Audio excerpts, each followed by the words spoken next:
Welcome to the Sleep Library. Tonight, we're going to explore something so ordinary, so utterly commonplace, that you've probably never given it a second thought. The paperclip. That small, bent piece of wire that sits in a dish on your desk, or scattered in a drawer, or holding together documents you've long forgotten about. Close your eyes. Let your shoulders drop. Sink a little deeper into your pillow. There's nothing urgent here, nothing that requires your attention or memory. Just the slow, meandering story of perhaps the most undramatic invention in human history. A story measured not in sudden revelations or dramatic breakthroughs, but in incremental improvements, patent applications, and the quiet rhythm of wire-bending machines in factories you've never seen. Let your breathing slow. We have all the time in the world. No need to rush, no need to remember.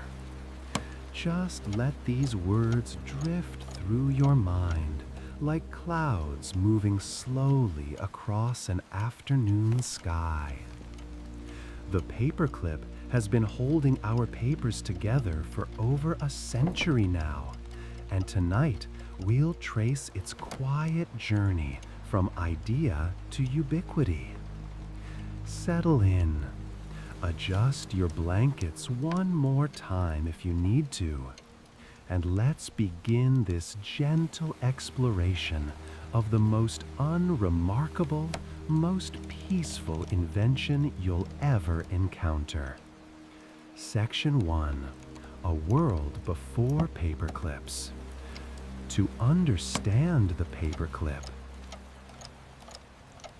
we must first imagine a world without it. Step back with me now, if you will, to the year 1850, the mid-19th century, an era of gaslight and handwritten ledgers, of correspondence conducted entirely through letters, of documents that needed to be kept, filed, organized, and occasionally transported. But how did people keep papers together before the paperclip? The answer is slowly, carefully, and with considerably more effort than we expend today. The most common method was the straight pin. Not a safety pin, those were still quite new, but a simple, sharp, straight pin, the kind you might use in sewing. Imagine a clerk in a London office sitting at a heavy wooden desk that has been worn smooth by decades of use. The morning light filters through tall windows, catching the dust motes that hang suspended in the air. Before him lies a stack of papers, invoices perhaps, or letters that need to be kept together. He reaches for his pincushion. It's a small round cushion filled with sawdust or sand, covered in faded red fabric, and bristling with dozens of straight pins. He selects one carefully, feeling the slight resistance as he pulls it free. The pin is perhaps 1.5 inches long, made of brass or steel, with a small round head that's been carefully formed. Now comes the delicate part. He positions the pin at the corner of his documents, usually the upper left corner, where convention dictates such things should be placed. With a gentle but firm pressure, he pushes the pin through the papers. You can almost hear it, a soft, whispering sound as the sharp point parts the paper fibers. One sheet, then the second, perhaps a third. But here's where the limitations reveal themselves. If you have more than 3 or 4 sheets, the pin becomes difficult to push through. The paper begins to tear around the pinhole. And once the pin is through, it protrudes from the back of your documents, sharp and dangerous. It might catch on other papers. It might scratch your hand. It might, if you're particularly unlucky, stab you when you reach into a drawer or folder. And so, for important documents, for papers that needed to be kept together more permanently, people used ribbon. Picture now a different office. Perhaps in Boston or Philadelphia. A legal office with shelves that reach from floor to ceiling, all of them filled with document boxes and rolled parchments tied with ribbon. The ribbons were usually made of cotton or silk, dyed in various colors, red for urgent matters, perhaps, or black for legal documents, or simple undyed linen for everyday correspondence. The process of binding documents with ribbon required patience. First, you would punch holes in your papers. This was done with an awl, a small, sharp tool with a wooden handle. You'd place your stack of papers on a board, position the awl carefully at the left margin, and then tap it gently with a small mallet. The awl would pierce through the papers, leaving a clean hole. Then you'd make a second hole, perhaps 2 inches below the first. Through these holes, you would thread your ribbon.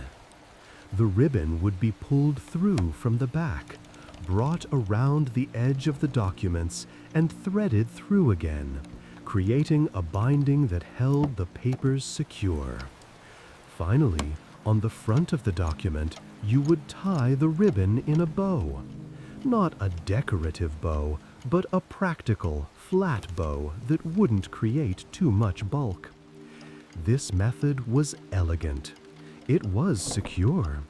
It could hold dozens, even hundreds of pages together. But it was slow.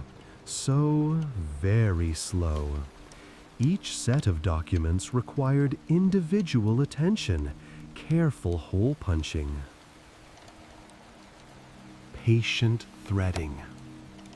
In an age when correspondence was increasing, when businesses were generating more paperwork than ever before, when bureaucracies were expanding and record-keeping was becoming ever more important, this simply couldn't keep pace. Then there was the matter of wax seals. These were used primarily for correspondence, for letters that needed to be kept private, or for documents that required an official stamp of authenticity. Imagine a government office in Paris, 1855. A functionary sits at his desk in a high-ceilinged room with tall windows overlooking a courtyard. Before him is a letter that must be sealed and sent. He reaches for his sealing wax, a stick of red wax, hard and slightly brittle, about as thick as your thumb. he lights a candle. Not for illumination, though the room could use more light, but specifically for this purpose. Holding the stick of wax over the candle's flame, he waits as the end begins to soften and melt. The wax starts to drip, slowly at first, then with more insistence, falling onto the fold of the letter where the paper has been carefully closed. The drips of wax form a small pool, bright red and glossy, spreading slightly across the paper's surface. Once there's enough wax, and judging this takes experience, he removes the stick from the flame. Now, quickly, before the wax cools and hardens, he picks up his seal. It's a heavy brass implement with a wooden handle. And carved into its base is his official insignia, or perhaps his family crest, or the symbol of his department. He presses the seal firmly into the soft wax, holds it there for 3, 4, 5 seconds while the wax begins to cool. Then, with a gentle twisting motion, he lifts the seal away. There, impressed into the now hardening wax, is a perfect imprint. The letter is sealed. It cannot be opened without breaking the wax, which means any tampering will be immediately evident. But this method too has its limitations. It's permanent once sealed. You can't easily add pages or review the contents without breaking the seal. It's bulky. Sealed documents don't stack neatly. And it's wholly unsuitable for the everyday bundling of papers that don't require such formality. Let your mind wander through these old offices for a moment. The smell of wax and ink, the sound of paper rustling, the sight of sunlight catching on brass pinheads, the texture of ribbon between fingers. This was the world that needed the paperclip, though it didn't know it yet. There were other methods too, employed by various people in various places. Some used straight pins with small cork discs pushed onto their sharp ends to prevent injury. Others used metal clasps, crude, heavy things that left dents in paper. Some simply folded the corner of their documents over and tucked them into an envelope or folder. In the more permanent archives, documents were sometimes sewn together with thread. Actual stitching, like binding a book. A clerk would take a needle and thread, often waxed thread, to make it stronger and easier to pull through paper, and sew along the left margin of a stack of documents. This created a binding that could last for decades, even centuries. But it was irreversible. Once sewn, those pages were together forever, or at least until someone took scissors to the thread. What's remarkable when you think about it is that all of these methods shared something in common. They all required either damaging the paper with holes from pins or awls or needles, or they required time and skill, as with ribbon binding or wax sealing. What the world needed, though it couldn't quite articulate this need yet, was a method that was fast, easy, temporary, and non-damaging. A method that a clerk could execute in a fraction of a second. A method that could be undone just as quickly. A method that wouldn't tear the paper, wouldn't leave permanent marks. Wouldn't require any tools beyond the fastener itself. The world needed the paperclip. But the paperclip required certain technological developments before it could come into existence. It needed steel wire of a particular quality and consistency. It needed manufacturing techniques that could bend that wire into precise shapes. It needed an economic system that could produce such items cheaply enough that they could be used once and discarded without thought. And so, throughout the 1850s and 1860s, as railroads spread across continents and factories multiplied in industrial cities and offices grew larger and more bureaucratic, the stage was being set. The materials were being developed. The need was becoming more pressing. The paperclip was approaching, slowly, inevitably, like dawn breaking over a vast and quiet landscape.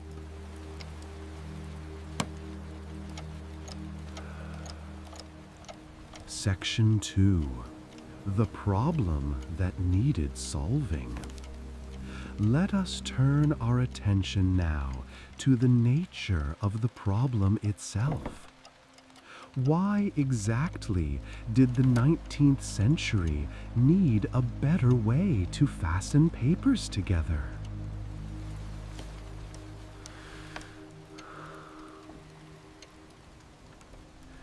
The answer lies in something historians called the paper explosion. Throughout most of human history, paper was expensive, rare even. In medieval Europe, a single sheet of good parchment made from animal skin might represent a day's wages for a skilled craftsman. Letters were precious things. Documents were created sparingly, carefully, with the understanding that paper itself had value. But by the 1850s, this was changing.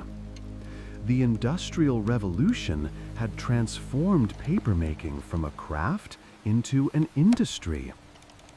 Mills in England, France, Germany, and America were producing paper in quantities that would have seemed impossible just a generation earlier. The price of paper was falling, and as it became cheaper, people found more uses for it. Consider a mid-sized business in 1860. Let's say a shipping company in Hamburg, Germany. 20 years earlier, this company might have generated a dozen documents per day. Bills of lading, contracts, letters of credit, correspondence with customers and suppliers. These documents would have been filed carefully, perhaps in a single ledger book or a small filing cabinet. But by 1860, that same company might be generating 50, 60, even 100 documents per day. Invoices for every shipment, multiple copies of contracts, letters to dozens of different parties, internal memoranda between departments, records of every transaction. no matter how small. This explosion of paperwork created immediate practical problems. How do you keep related documents together? How do you prevent invoices from getting separated from their accompanying letters? How do you ensure that a contract and its amendments stay bundled as one unit? Imagine the office of this Hamburg shipping company.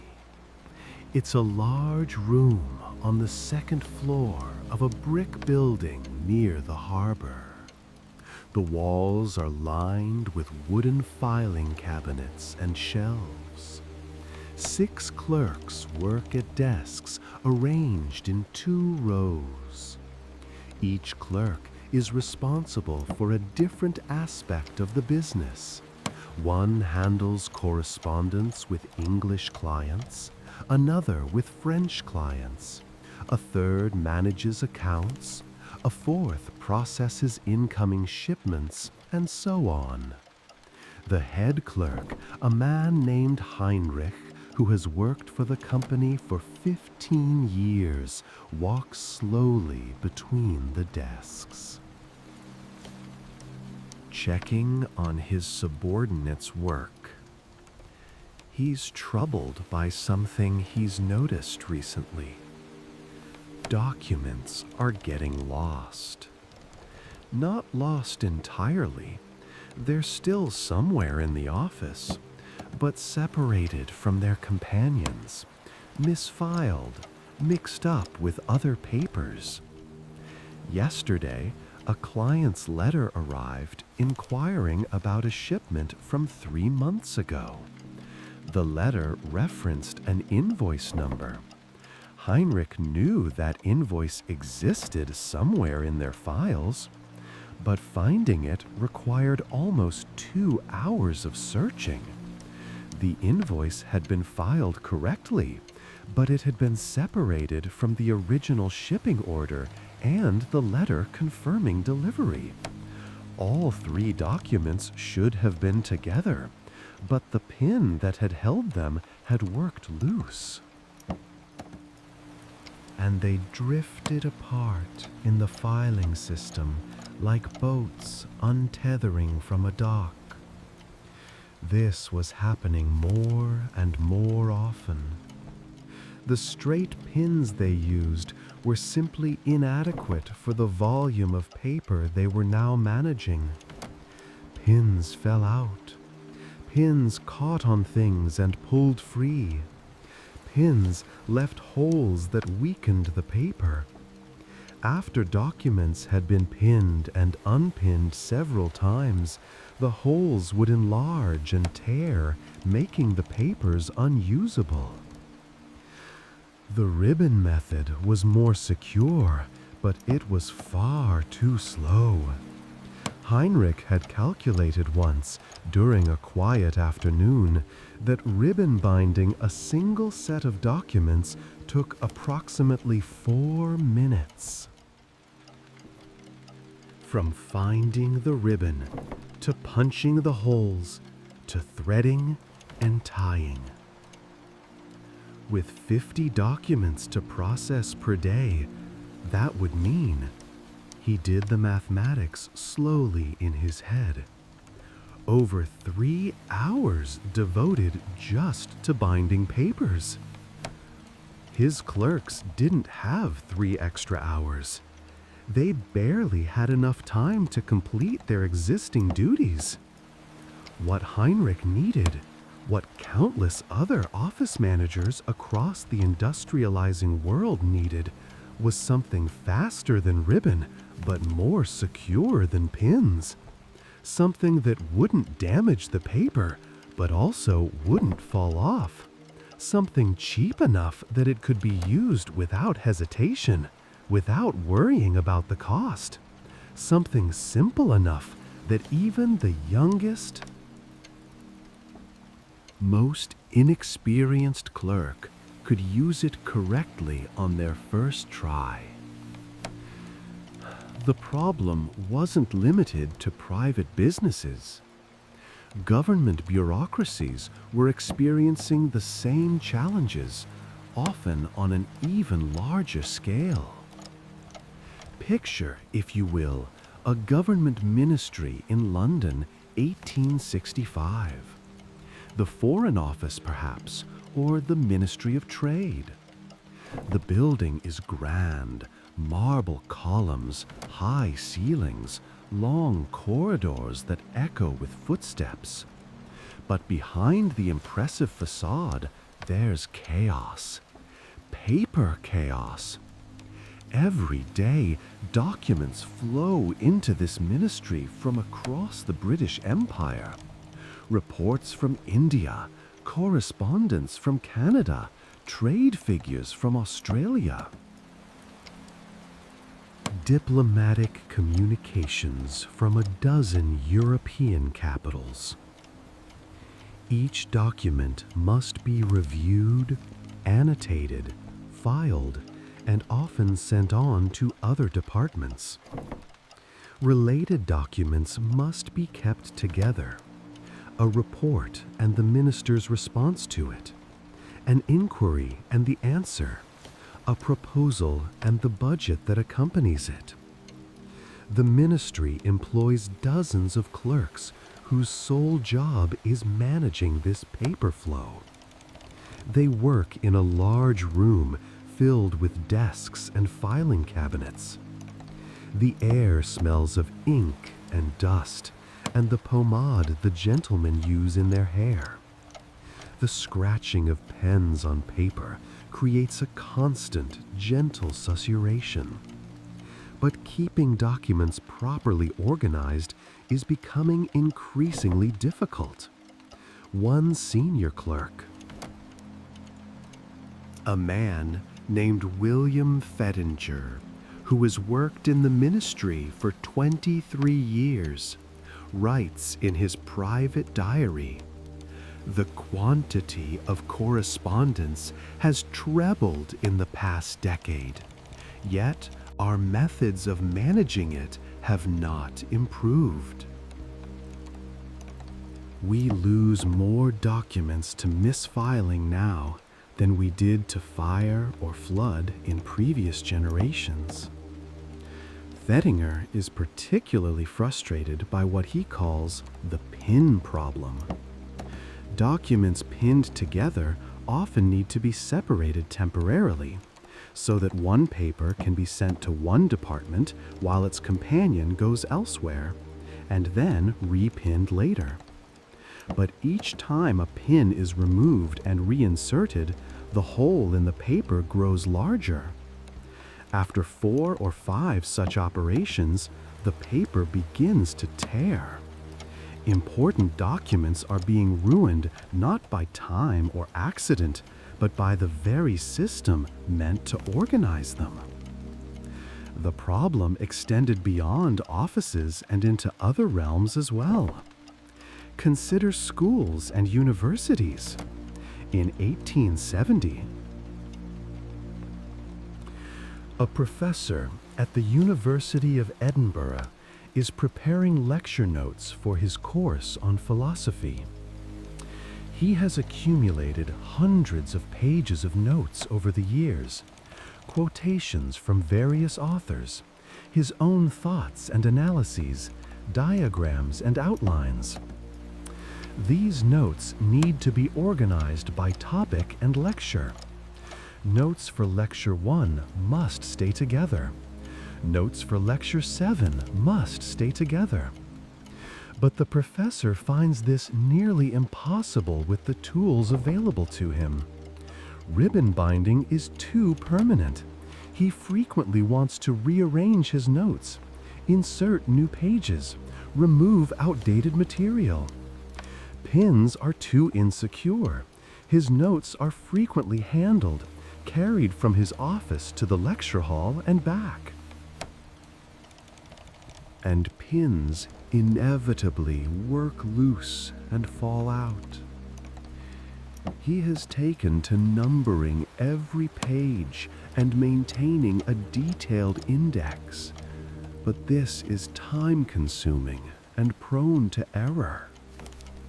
What he wants, though he has no name for it, is a temporary fastener that's strong enough to keep pages together through normal handling, but easy enough to remove when reorganization is needed.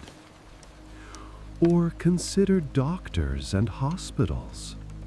By the 1870s, medical record-keeping was becoming more sophisticated and systematic. A patient's file might include multiple documents: the initial consultation notes, records of subsequent visits, prescriptions, test results, correspondence with specialists. In a hospital in Manchester, England, a head nurse named Margaret Thornton is struggling with exactly this problem.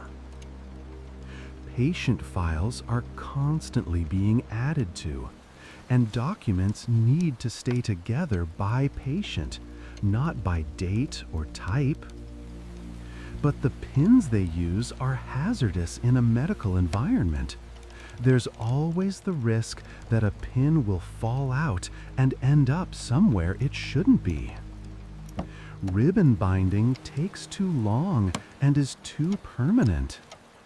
Sister Margaret has devised a system using small envelopes. Each patient has an envelope that contains all their documents, but the envelopes themselves are becoming disorganized, and finding a specific document within an envelope can be frustratingly difficult.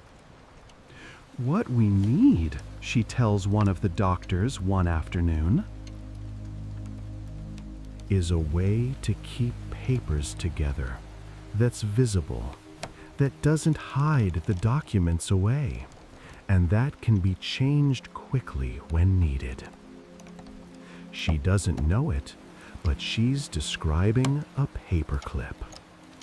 And so, across the industrialized world, in offices and government ministries, in schools and hospitals, in law firms and banks, in any place where paper was used to communicate and record information, people were encountering the same problem.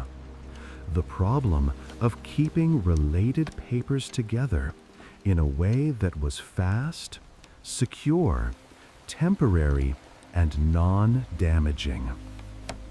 It was a problem that seems trivial when stated so plainly, and yet it affected thousands, perhaps millions, of workers every single day. It wasted time. It caused frustration. It led to lost documents and torn papers and endless small inefficiencies. The stage was set. The need was clear.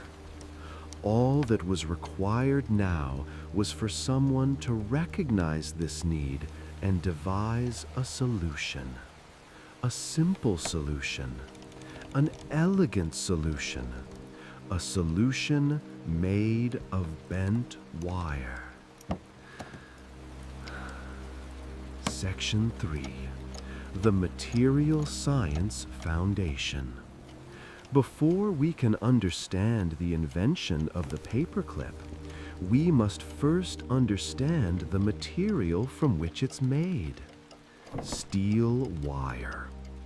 This might seem too obvious to mention, but wire itself has a history, and without certain developments in metallurgy and manufacturing, the paperclip could never have existed.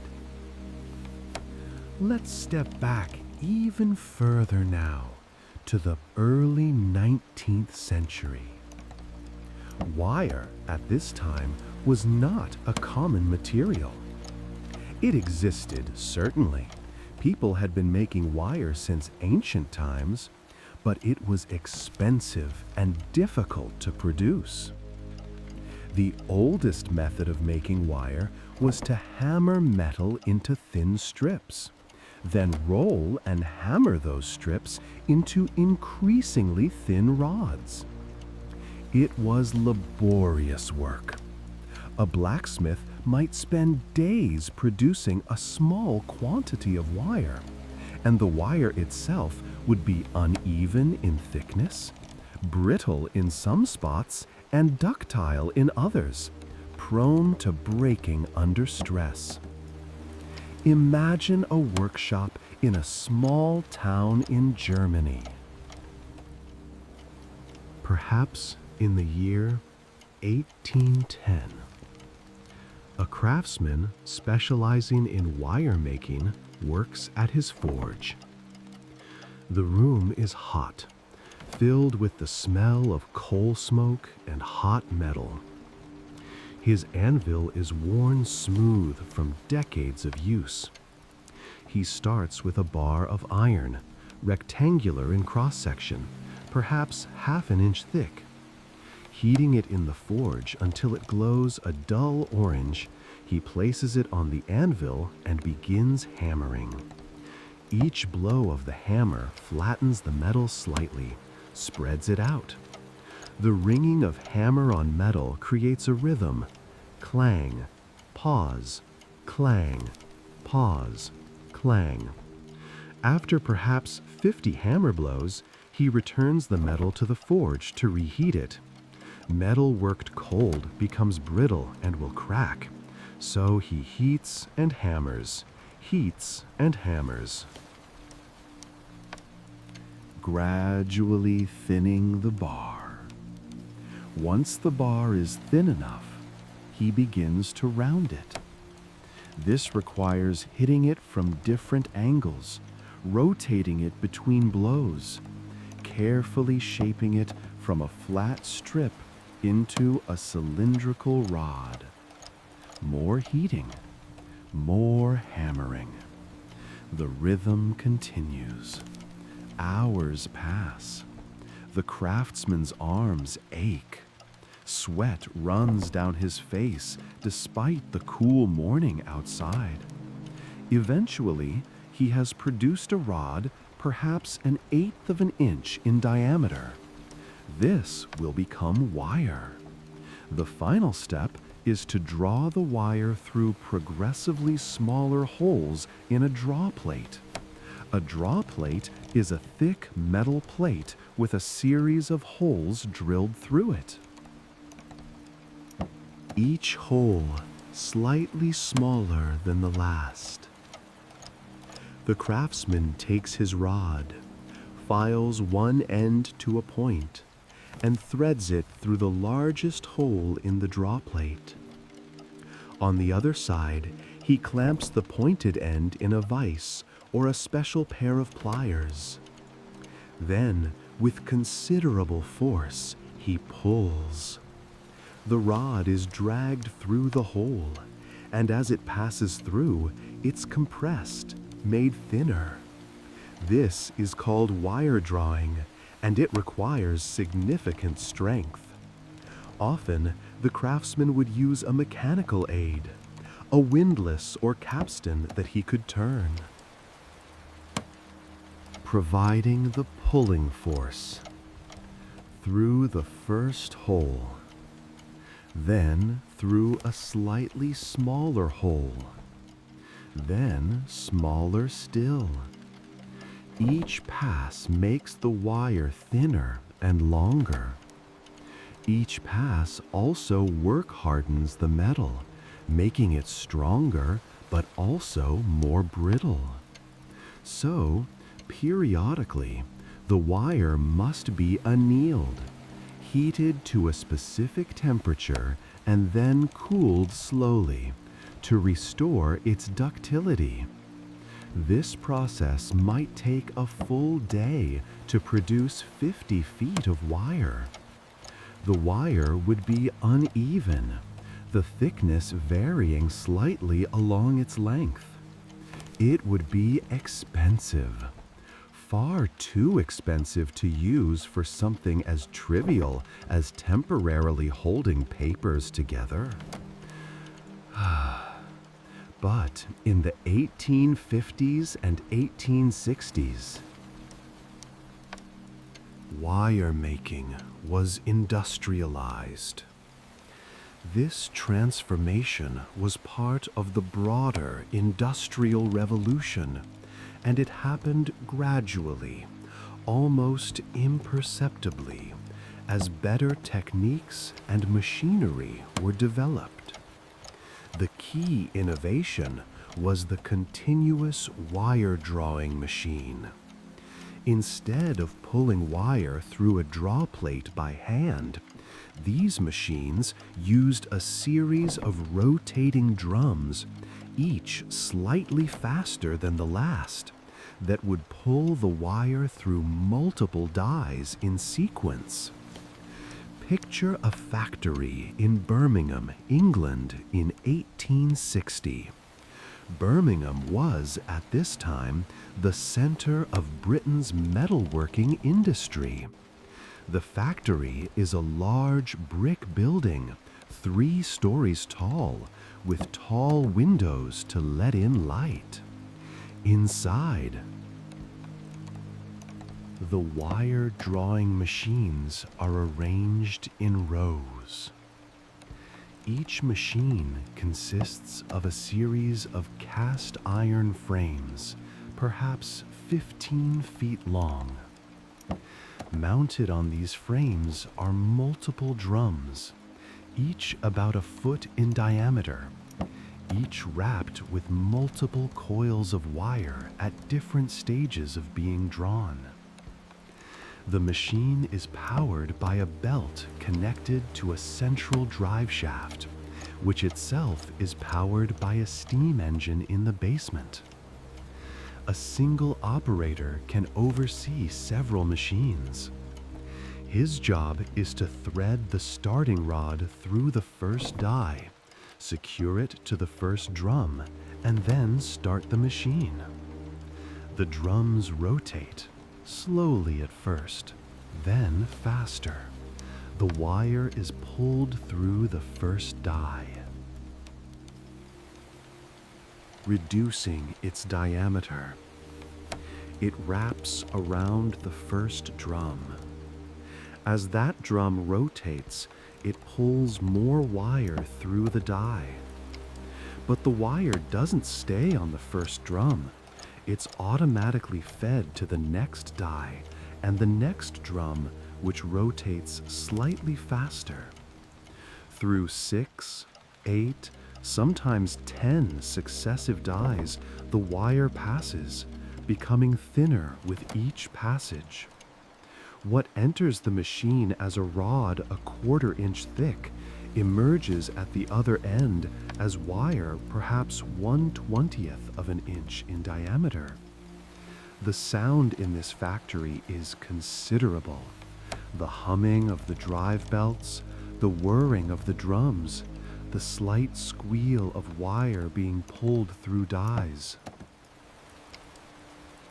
The rhythmic clank of machinery.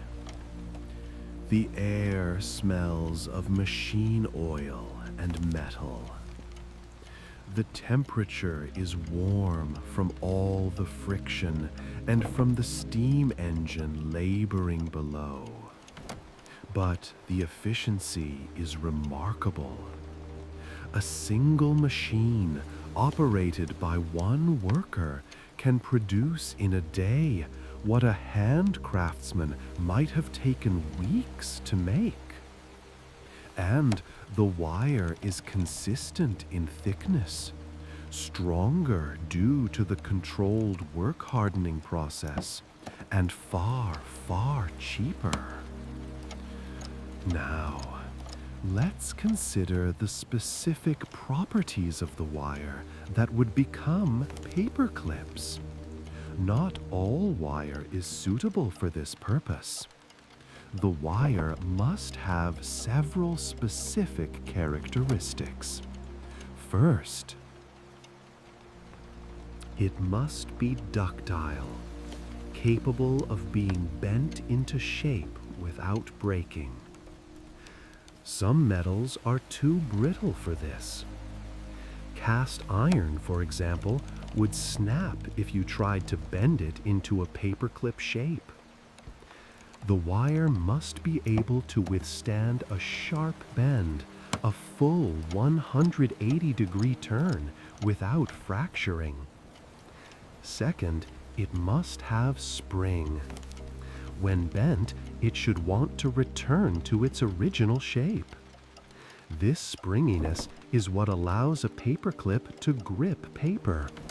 You bend the clip slightly to open it, insert papers, and when you release it, the wire springs back, clamping the papers between its loops. Without this spring quality, a paperclip would simply be a piece of bent wire that does nothing. Third, it must be strong enough to hold its shape under normal use. A wire that's too soft will deform when you try to clip papers together. The loops will pull open and won't spring back. But wire that's too hard will be difficult to manufacture and prone to breaking. The ideal material turned out to be steel wire, specifically medium carbon steel that has been drawn and then tempered. Let me explain what this means, slowly and thoroughly. Steel is iron with a small amount of carbon added, typically between 0.3% and 1.5% carbon by weight. This tiny amount of carbon dramatically changes the properties of the iron. Pure iron is relatively soft. You can bend it easily, but it doesn't spring back. Add carbon, and the steel becomes harder and more elastic.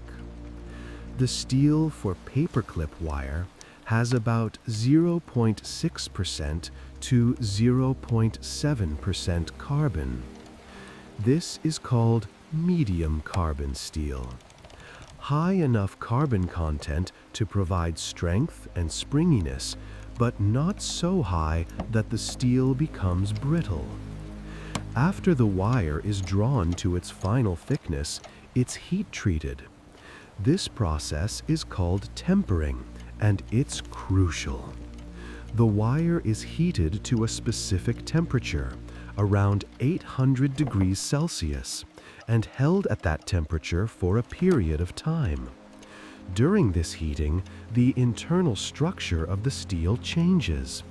The carbon atoms, which were trapped in the iron crystal lattice in a stressed configuration, begin to rearrange themselves into a more stable, ordered pattern. Then the wire is cooled. How it's cooled matters enormously. Cool it too quickly, and the steel becomes very hard but brittle. Cool it too slowly, and it becomes soft. For paperclip wire, the cooling is done at a moderate rate, faster than air cooling, but slower than quenching in water. Sometimes the wire is cooled in an oil bath, which removes heat quickly, but not so quickly as water. The result is steel wire with exactly the right properties. Ductile enough to be bent into shape, springy enough to grip paper, strong enough to hold its form, and cheap enough to be disposable. It's worth pausing to appreciate this material for a moment. When you hold a paperclip, you're holding a piece of metal that has been transformed through fire, pressure, and careful temperature control. The atoms within it are arranged in precise crystalline structures. The atoms within it are arranged in precise lattices. The carbon atoms interspersed among the iron atoms create a lattice that can flex under stress and then return to its original configuration. The wire has been drawn through dies, pulling the crystal grains into elongated shapes aligned along the wire's length, which gives it tensile strength. It has been heated and cooled in such a way that the microscopic structure is optimized for springiness. And it has been wound onto spools, cut to length, and bent into shape by machines that can perform these operations hundreds of times per minute.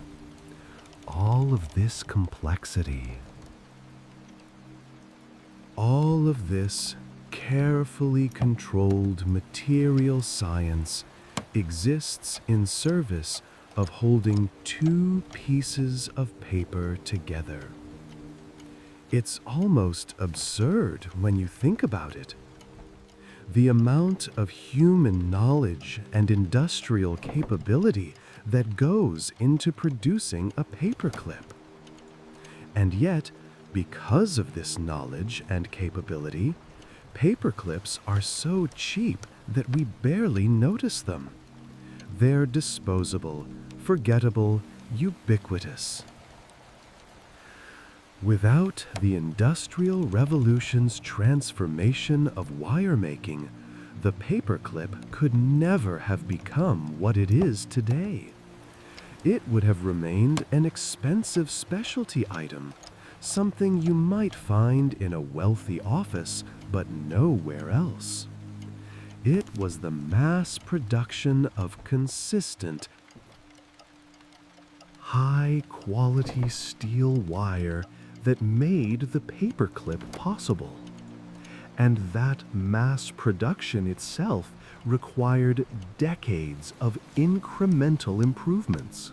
Better furnaces, better dies, better drawing machines, better understanding of metallurgy. The paperclip, in other words, is built on a foundation of industrial progress. It's the beneficiary of countless small innovations by anonymous engineers and craftsmen who were trying to make wire better, cheaper, more consistent. They weren't thinking about paperclips. They were thinking about telegraph wire, or piano wire, or wire for springs and fasteners. But in solving those problems, they inadvertently created the perfect material for this humblest of office supplies. Let your thoughts drift now to all the wire in the world. Miles and miles of it, coiled on spools in factories, stretched across landscapes as fencing, woven into screens and cables, bent into paper clips by the billion. All of it starting as crude iron ore dug from the earth, melted in furnaces, refined, drawn, shaped. The quiet alchemy of metallurgy, transforming rock into something useful. Something that can be bent and shaped and trusted to hold its form. And think of the workers who made it happen. The miners extracting ore, the furnace operators tending their fires, the wire drawers feeding rods through dies, the machine tenders watching their equipment, making minute adjustments, keeping the process running smoothly. all of them part of a vast, interconnected system that would eventually produce the paperclip. None of them knew they were making paperclip wire. That wasn't their purpose. But their collective labor, their small contributions to the great industrial machine, made possible this tiny miracle of engineering. Rest for a moment. Let these aughts settle.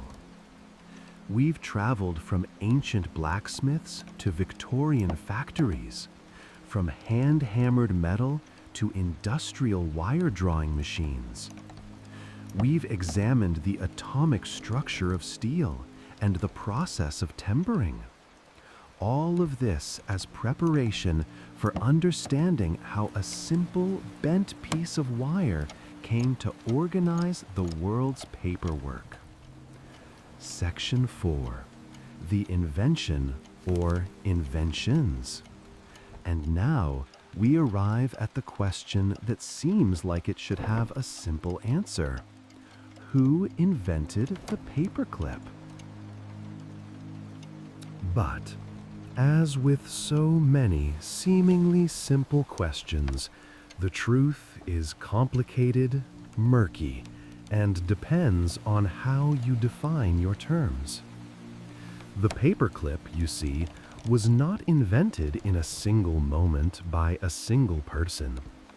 It emerged gradually through multiple patents, multiple designs, multiple individuals working independently in different countries, each responding to the same need we've already explored.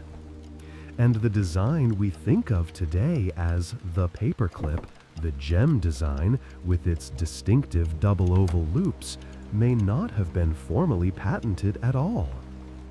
Let your mind settle as we work through this slowly, carefully, without rushing to conclusions. The first person to patent something resembling a paperclip was an American inventor named Samuel B. Fay.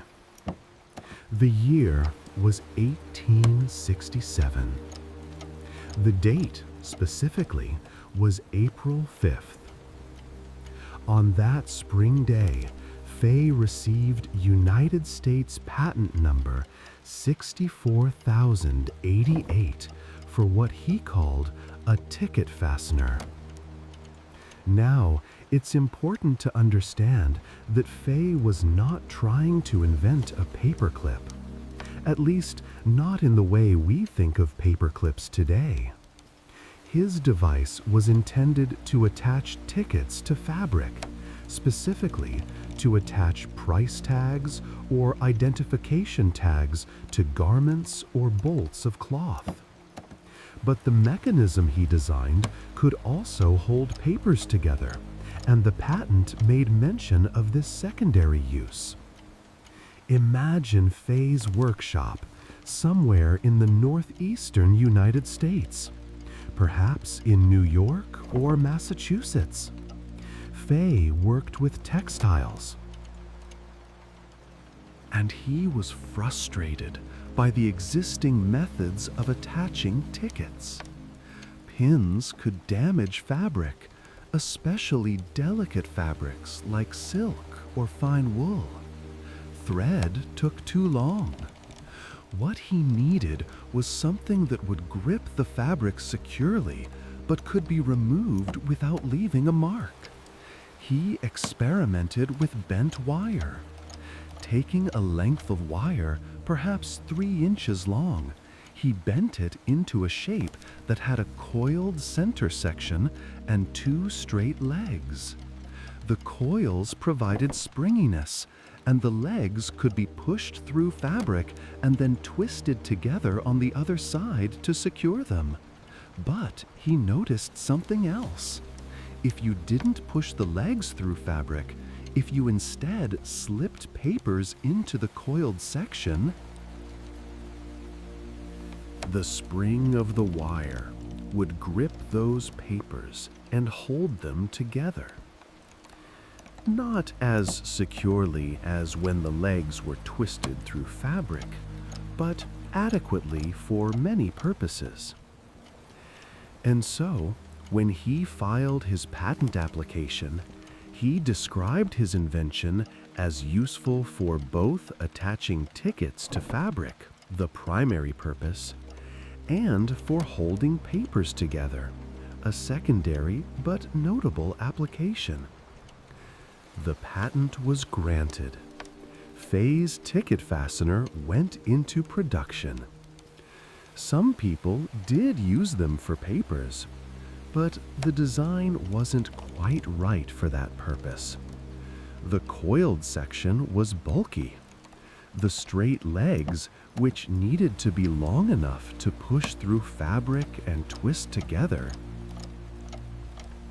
made the device larger than necessary for just holding papers. It worked, but inelegantly. Over the next 20 years, other inventors filed patents for similar devices.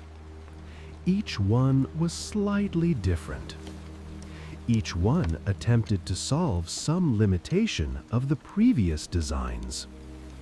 In 1877, an inventor named Earlman J. Wright patented a wire paperclip in the United States. His design used a simple loop of wire bent in such a way that papers could be slipped into the loop and held by friction and the spring of the wire. It was simpler than Fay's design, more elegant. But it wasn't quite right either. The papers could slip out too easily. There wasn't enough gripping force. Then, in 1883, a man named Henry R. Hale patented another design. This one was closer to what we might recognize as a modern paperclip. It had a distinctive serpentine shape, with multiple bends that created a gripping channel for papers. Hale's design worked better than Wright's. The multiple bends meant more surface area in contact with the paper, which meant more friction, which meant the papers were less likely to slip free. But still, the design wasn't quite perfect. It was complex to manufacture. Each clip required multiple precise bends, and if any bend was slightly off, the clip wouldn't work properly. Manufacturing costs were higher than they needed to be. During this period, the 1870s and 1880s, there was a curious sort of race happening.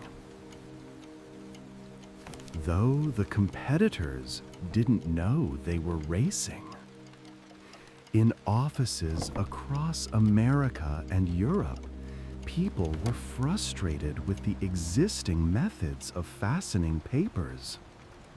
Many of them tinkered with bent wire, trying to find a design that worked better. Some of them filed patents. Most did not. The records are fragmentary and incomplete. We know about the patents because patents are registered and archived. But for every patent filed, there were probably dozens of people experimenting with similar ideas in their workshops or home offices. People who never bothered to patent their designs.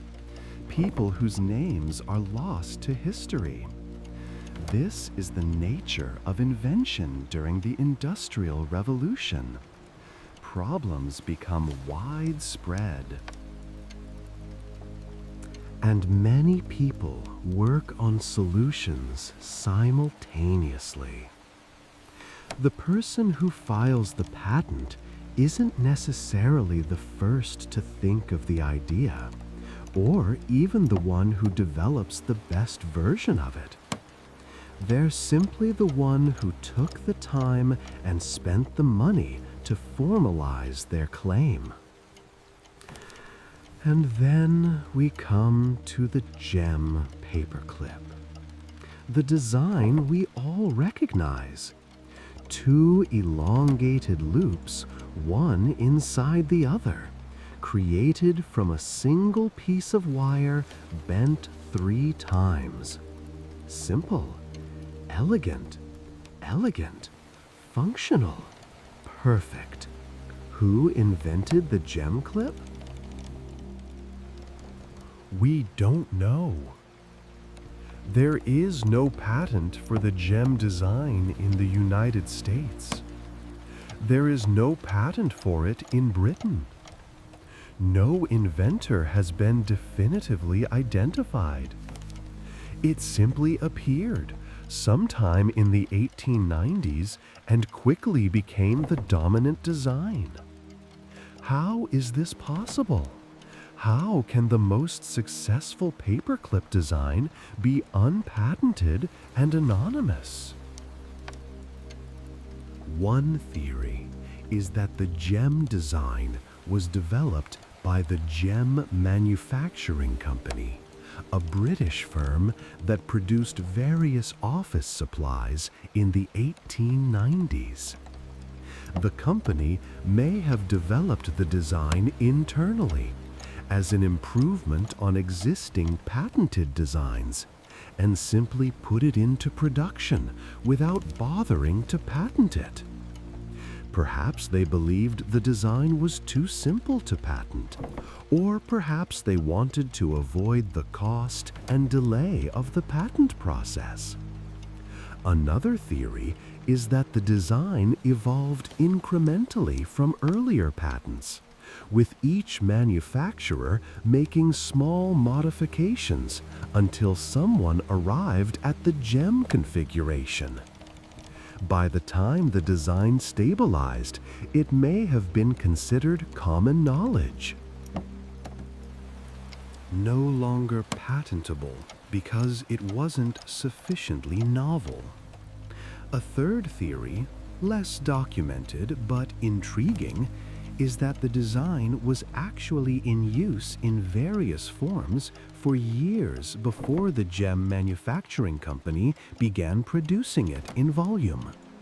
Office workers and clerks tinkering with wire at their desks may have independently discovered this configuration. The Gem Manufacturing Company simply happened to be the first to mass produce it and give it a name. We will likely never know with certainty. The paperclip's true inventor, if there was a single inventor, has vanished into the fog of industrial history. But there is one more name we must mention because it has been persistently associated with the paperclip. Especially in Norway.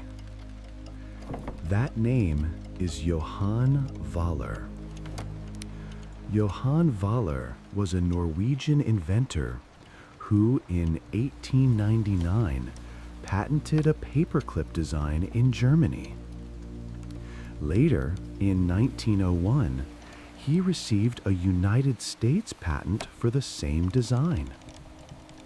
His patent described a clip made from a single piece of wire bent into a shape that could hold papers together.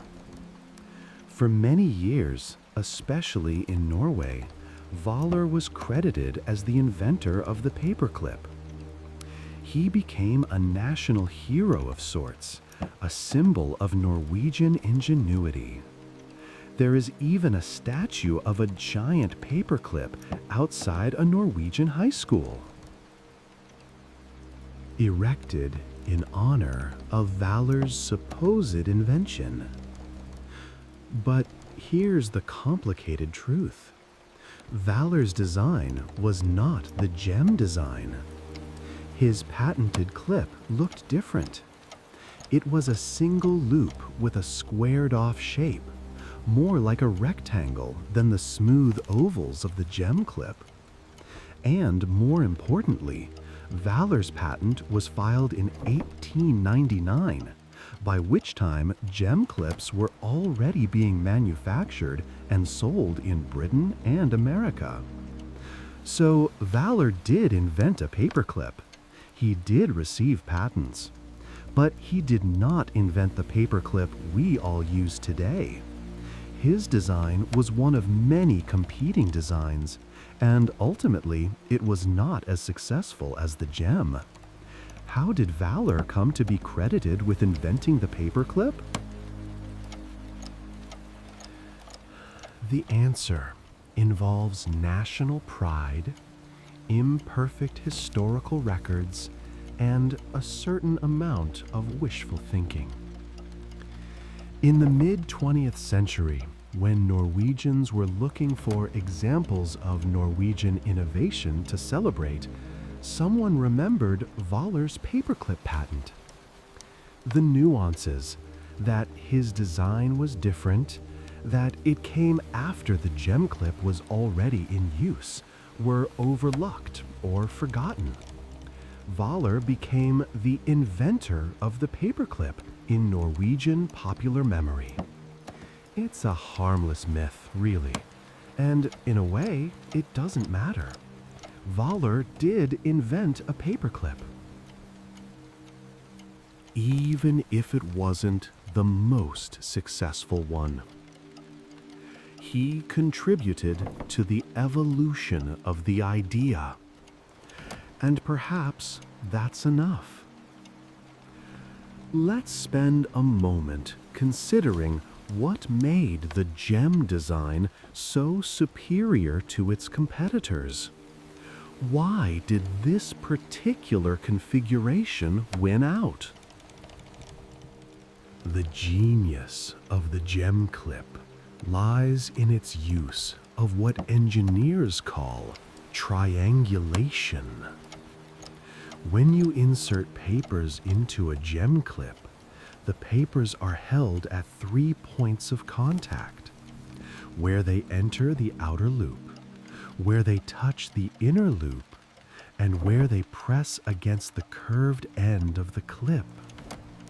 These 3 points create a stable grip. The double loop design also provides the right amount of springiness. When you press the outer loop open to insert papers, the inner loop acts as a fulcrum, a pivot point that distributes the stress. This means you can open the clip without deforming it permanently. The wire bends elastically, not plastically. Furthermore, the gem design is efficient with material. It uses the minimum amount of wire necessary to create an effective clip. Longer clips, or clips with more loops, would work just as well, but would cost more to produce. Shorter clips wouldn't provide enough gripping surface. The gem design hits the sweet spot. And finally, the gem design is easy to manufacture. It requires only 3 bends, 1 to create the small inner loop, 1 to create the large outer loop, and 1 to close the end. A simple machine can make these 3 bends in rapid succession. More complex designs with more bends or with twists would require more complex machinery and slower production. Picture, if you will, the moment when the first gem clip rolled off a production line. We don't know exactly when or where this happened, but let's imagine it. Let's say it's 1894 at the Gem Manufacturing Company's facility in Birmingham, England. The factory floor is long and wide, with high ceilings and large windows to let in natural light.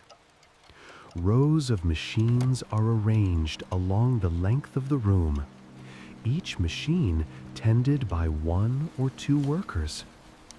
The machines are powered by leather belts connected to overhead drive shafts, which are turned by a steam engine in an adjacent building. At one end of the room, a machine is producing paper clips. Wire is fed into the machine from a large spool. The wire passes through a series of guides and dies. Then it encounters the bending mechanism, a set of cams and pins that bend the wire at precisely the right points. First bend, the inner loop is formed. The wire wraps around a cylindrical pin, creating a small, tight oval. Second bend, the wire is redirected to form the outer loop, wrapping around a larger pin, creating an elongated oval that surrounds the first. Third bend, the end of the wire is bent inward, closing the clip. A cutting blade snips the wire, separating the completed clip from the feed wire. The clip drops into a collection bin. The whole process takes less than a second. The machine continues relentlessly, producing clip after clip after clip. By the end of the day, thousands of clips fill the collection bins. A worker empties the bins, transferring the clips into wooden boxes. Each box holds a gross 144 clips. The boxes are stamped with the company name Gem Manufacturing Co. They're loaded onto a cart, wheeled to the shipping department, and prepared for distribution to stationers and office supply stores across Britain.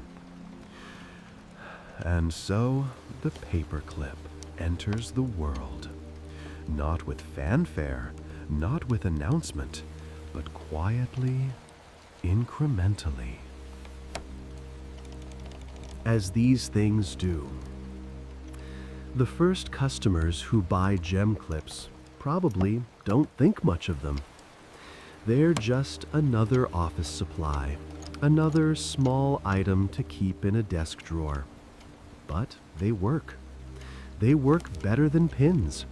They work better than ribbon. They're faster, easier, more convenient. Word spreads. Not through advertising. There probably wasn't much advertising for such a mundane product, but through simple experience. A clerk in one office uses a gem clip and mentions it to a friend in another office. A purchasing agent for a company tries them and decides to order more. A stationer stocks them and finds they sell steadily.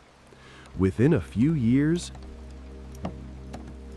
the gem clip has become the standard. Other designs are still manufactured, still used, but the gem increasingly dominates. It's cheaper to produce. It works better. It becomes what people expect when they think of a paperclip. By 1900, the paperclip revolution is essentially complete. The problem that had plagued offices for decades, how to temporarily fasten papers together, has been solved. And the solution is this tiny, elegant piece of bent wire. It's worth reflecting on the nature of this invention. The paperclip didn't change the world in the way that the telephone changed the world, or the electric light, or the automobile. It didn't enable new forms of communication or transportation. It didn't make previously impossible things possible. What it did was make an everyday task slightly easier. It saved a few seconds here, a few seconds there. It prevented papers from getting lost. It reduced frustration. It eliminated the minor injury of pricked fingers from loose pins. It made offices incrementally more efficient. And because it was cheap, incredibly cheap, it could be used without thought. You didn't have to carefully consider whether a particular set of papers deserved a paperclip. The way you might have considered whether they deserved the time and expense of ribbon binding. You just used a clip. And if you didn't need it anymore, you removed it and perhaps used it again, or perhaps just left it in a drawer, or perhaps threw it away without guilt. This disposability, this abundance, fundamentally changed the relationship between office workers and their documents. Papers could be temporarily organized and reorganized at will. You could clip together a set of invoices for this week, then unclip them and resort them by customer, then unclip them again and file them by date. The paperclip made documents fluid, mutable. Think about how radical this was in its quiet way. Before the paperclip, imposing order on documents required commitment. Once you ribbon-bound a set of papers, they were bound. Changing your mind meant untying ribbon, removing the carefully threaded bindings, starting over. So you thought carefully before binding anything. You committed to an organizational scheme. The paperclip removed that commitment. It made temporary order possible. And temporary order, it turns out, is often more useful than permanent order. The world is messy. Categories overlap. Today's priority is different from tomorrow's.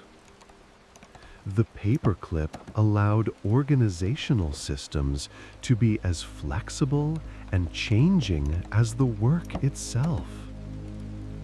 This is the invisible revolution of the paperclip. Not dramatic, not celebrated, but real nonetheless. As you rest now, let your mind wander through the 1890s. Picture offices slowly filling with paperclips. Picture clerks discovering this new tool and gradually incorporating it into their routines.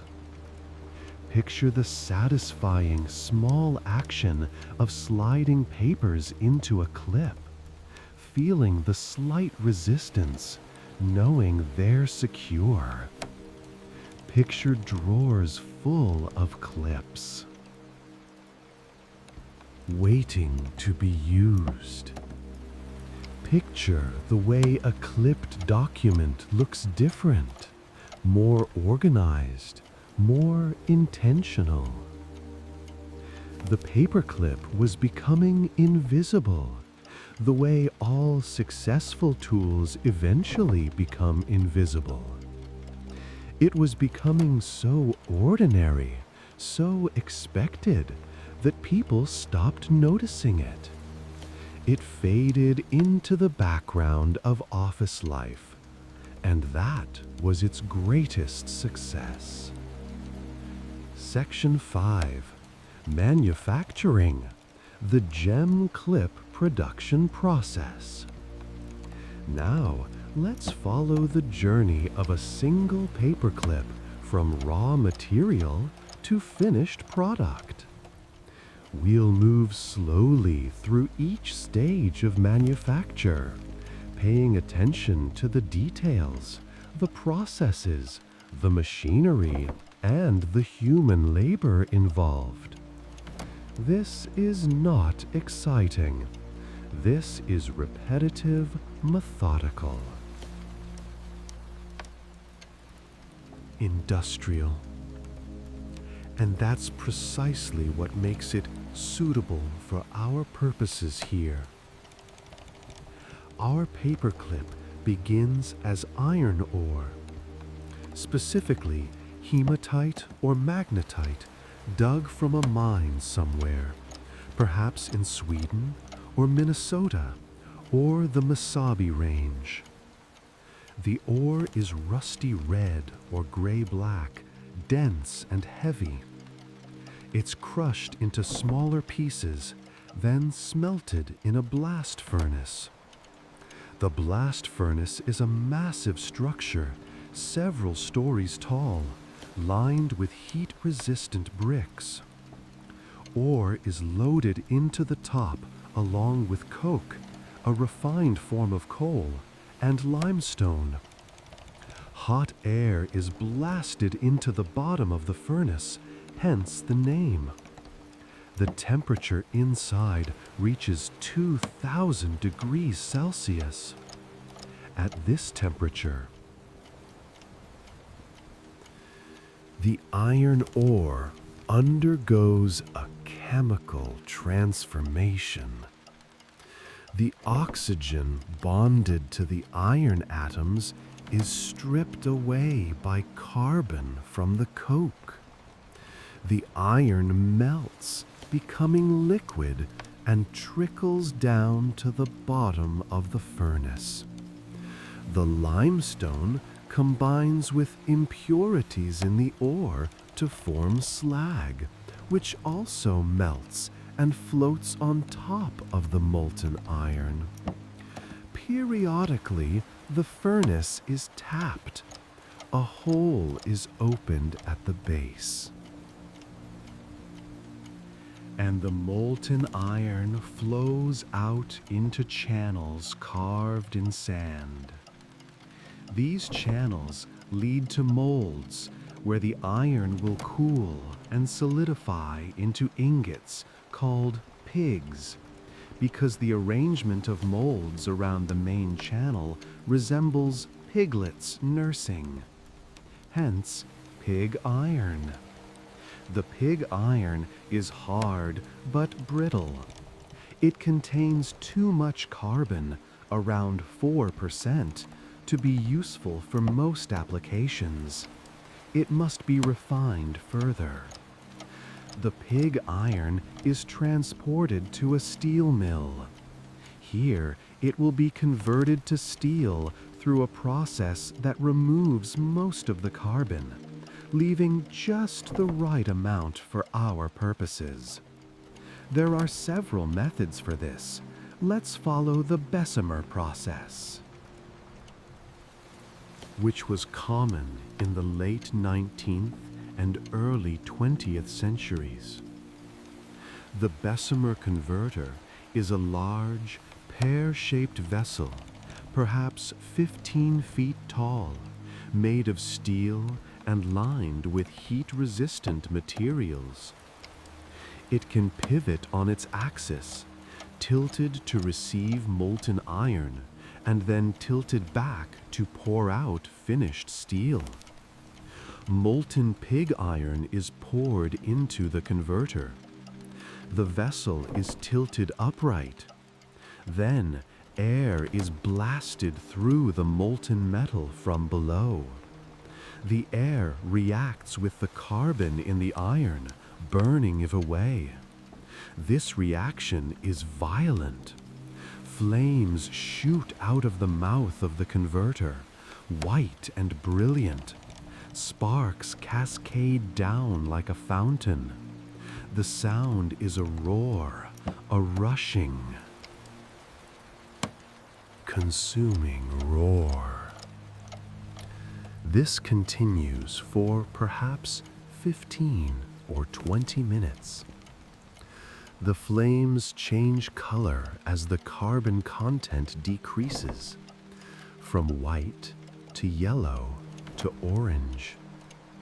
An experienced steelmaker can judge the carbon content by the color and sound of the flames. When the carbon reaches the desired level, the air blast is stopped. The converter is tilted and the steel is poured into a ladle. From the ladle, it's poured into molds where it will cool into ingots of steel. These ingots are still rough, but they're now the right material for making wire. The steel ingot is reheated in a furnace until it's glowing orange. Soft enough to be worked. Then it's passed through a series of rollers, a rolling mill. The rollers are heavy cylinders of hardened steel mounted in a map. The ingot goes through multiple passes. After each pass, it's longer and thinner. Between passes, it may need to be reheated to keep it workable. Eventually, it emerges as a long, rectangular bar, perhaps an inch thick and 2 inches wide. This is called a billet. The billet is cut into shorter lengths, perhaps 10 or 12 feet long. These lengths are then drawn into wire using the process we described earlier. Through a series of dies, each slightly smaller than the last. The billet is pulled and stretched. It becomes thinner and longer with each pass. The wire drawing process generates heat from friction. The wire passes through cooling baths between dies, water or oil that carries away the heat. The factory where this happens smells of hot metal and machine oil, a sharp industrial scent. The machinery hums and whirs. Workers in heavy aprons oversee the process, checking for breaks in the wire, adjusting tension, changing dies when they wear out. After many passes through progressively smaller dies, the wire has reached its final diameter, approximately 1 millimeter, or about 1/25 of an inch. This is the standard thickness for paperclip wire. Thinner wouldn't be strong enough. Thicker would be harder to bend and would use more material. The wire is now wound onto large spools, each holding perhaps several hundred pounds of wire. These spools are transported to the paperclip factory. Let's visit this factory. It's the early 1900s. The factory is a 2-story brick building in an industrial area of a mid-sized city, Birmingham or Newark or Chicago. Outside, the street is unpaved, dusty in summer and muddy in spring. Horse-drawn wagons deliver spools of wire and collect boxes of finished clips. Inside, the main floor is open and echoing. Rows of windows let in natural light, supplemented by electric lights. This factory has been modernized.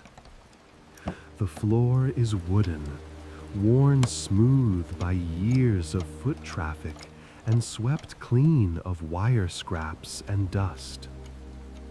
Along one wall are the wire forming machines.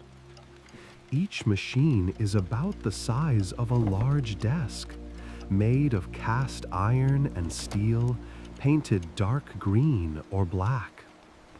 They're arranged in a row, each one identical to the next, each one attended by a single operator.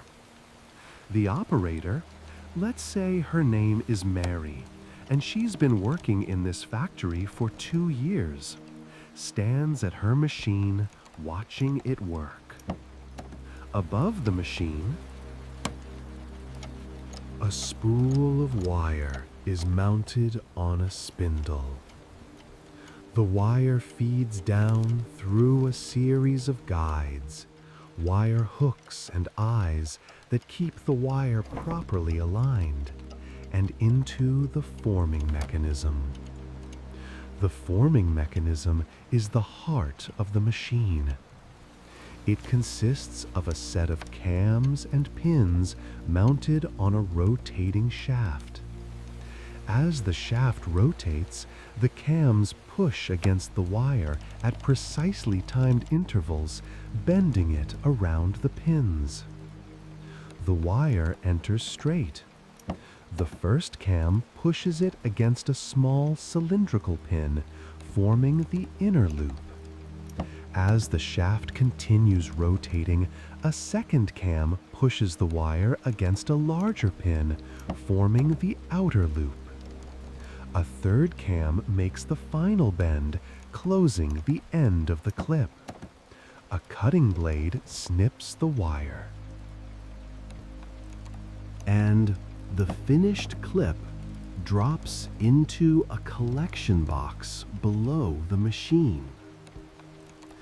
The whole cycle takes perhaps 1 second.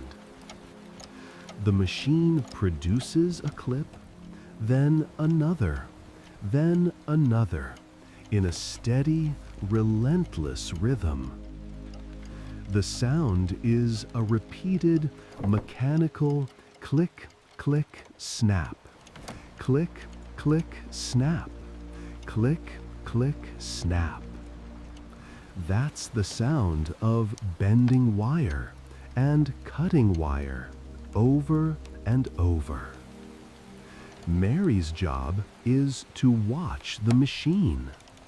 She listens to the rhythm. If it changes, if there's a hesitation or a different sound, something might be wrong. Perhaps the wire is feeding incorrectly. Perhaps a pin is wearing down and the loops are malformed. Perhaps the cutting blade is dull and not cutting cleanly. Every few minutes, she picks up a clip from the collection box and examines it.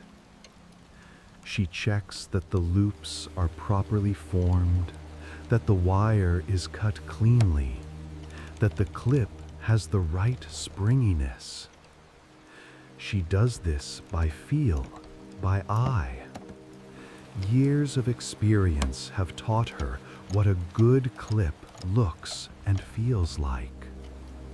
If she finds a defect, she stops the machine. She adjusts the wire feed, or changes a worn pin, or sharpens the cutting blade. Then she restarts the machine and watches carefully to ensure the problem is solved. The collection box beneath Mary's machine fills slowly. By mid-morning, it's full, perhaps 5,000 clips. A young boy, an apprentice, comes by with a cart. He empties the box into a larger container on the cart. He'll make rounds of all the machines, collecting clips, then wheel the cart to the counting and packing area. In the counting and packing area, workers, mostly women, sitting at long tables, sort through the clips. They remove any defective ones they find, though Mary and the other operators catch most defects. Then they count the clips using small brass scoops that hold exactly a dozen. They count by dozens, by grosses.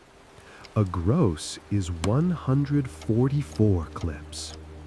Once counted, the clips are packaged. In the early years, they might be put into small cardboard boxes, perhaps 100 or 200 to a box. Later, they'll be packaged in the small cardboard boxes we're familiar with today, the kind with a slide-out tray. But in this early period, packaging is simple and functional. The boxes are labeled gem clips, no. 1. The number refers to the size. No 1 is the standard size, about 1.25 inches long. Smaller and larger sizes exist, numbered accordingly, but no 1 is by far the most common. The boxed clips are packed into larger shipping cartons. The cartons are sealed, labeled with the manufacturer's name and the quantity, and stacked on pallets near the loading dock. From here, they'll be shipped to stationers, office supply companies, retail stores. The whole process, from iron ore to packaged clips, takes weeks. Mining the ore, smelting it, refining it into steel, drawing it into wire. These early stages take the longest. But once the wire arrives at the clip factory, the transformation is rapid.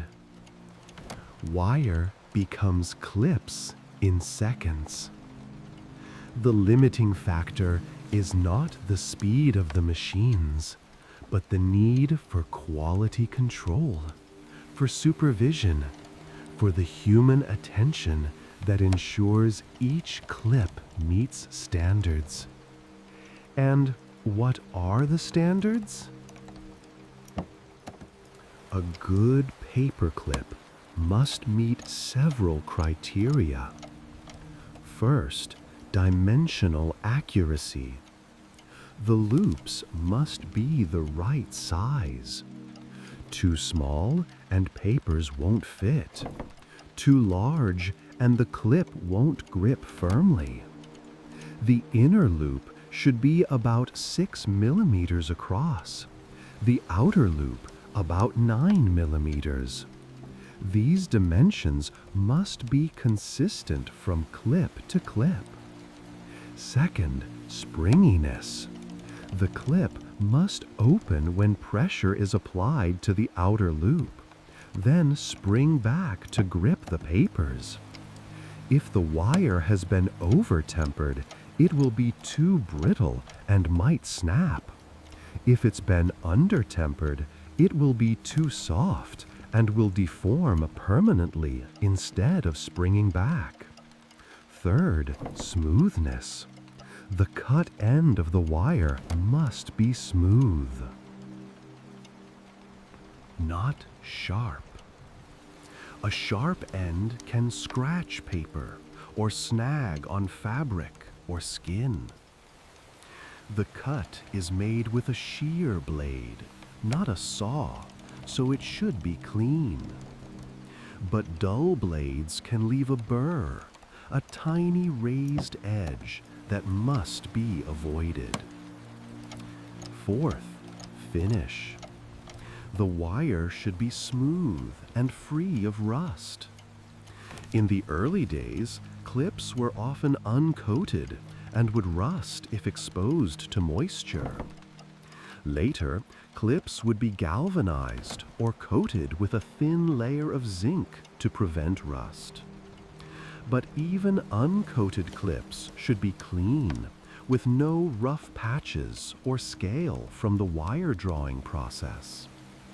Let's return to Mary at her machine.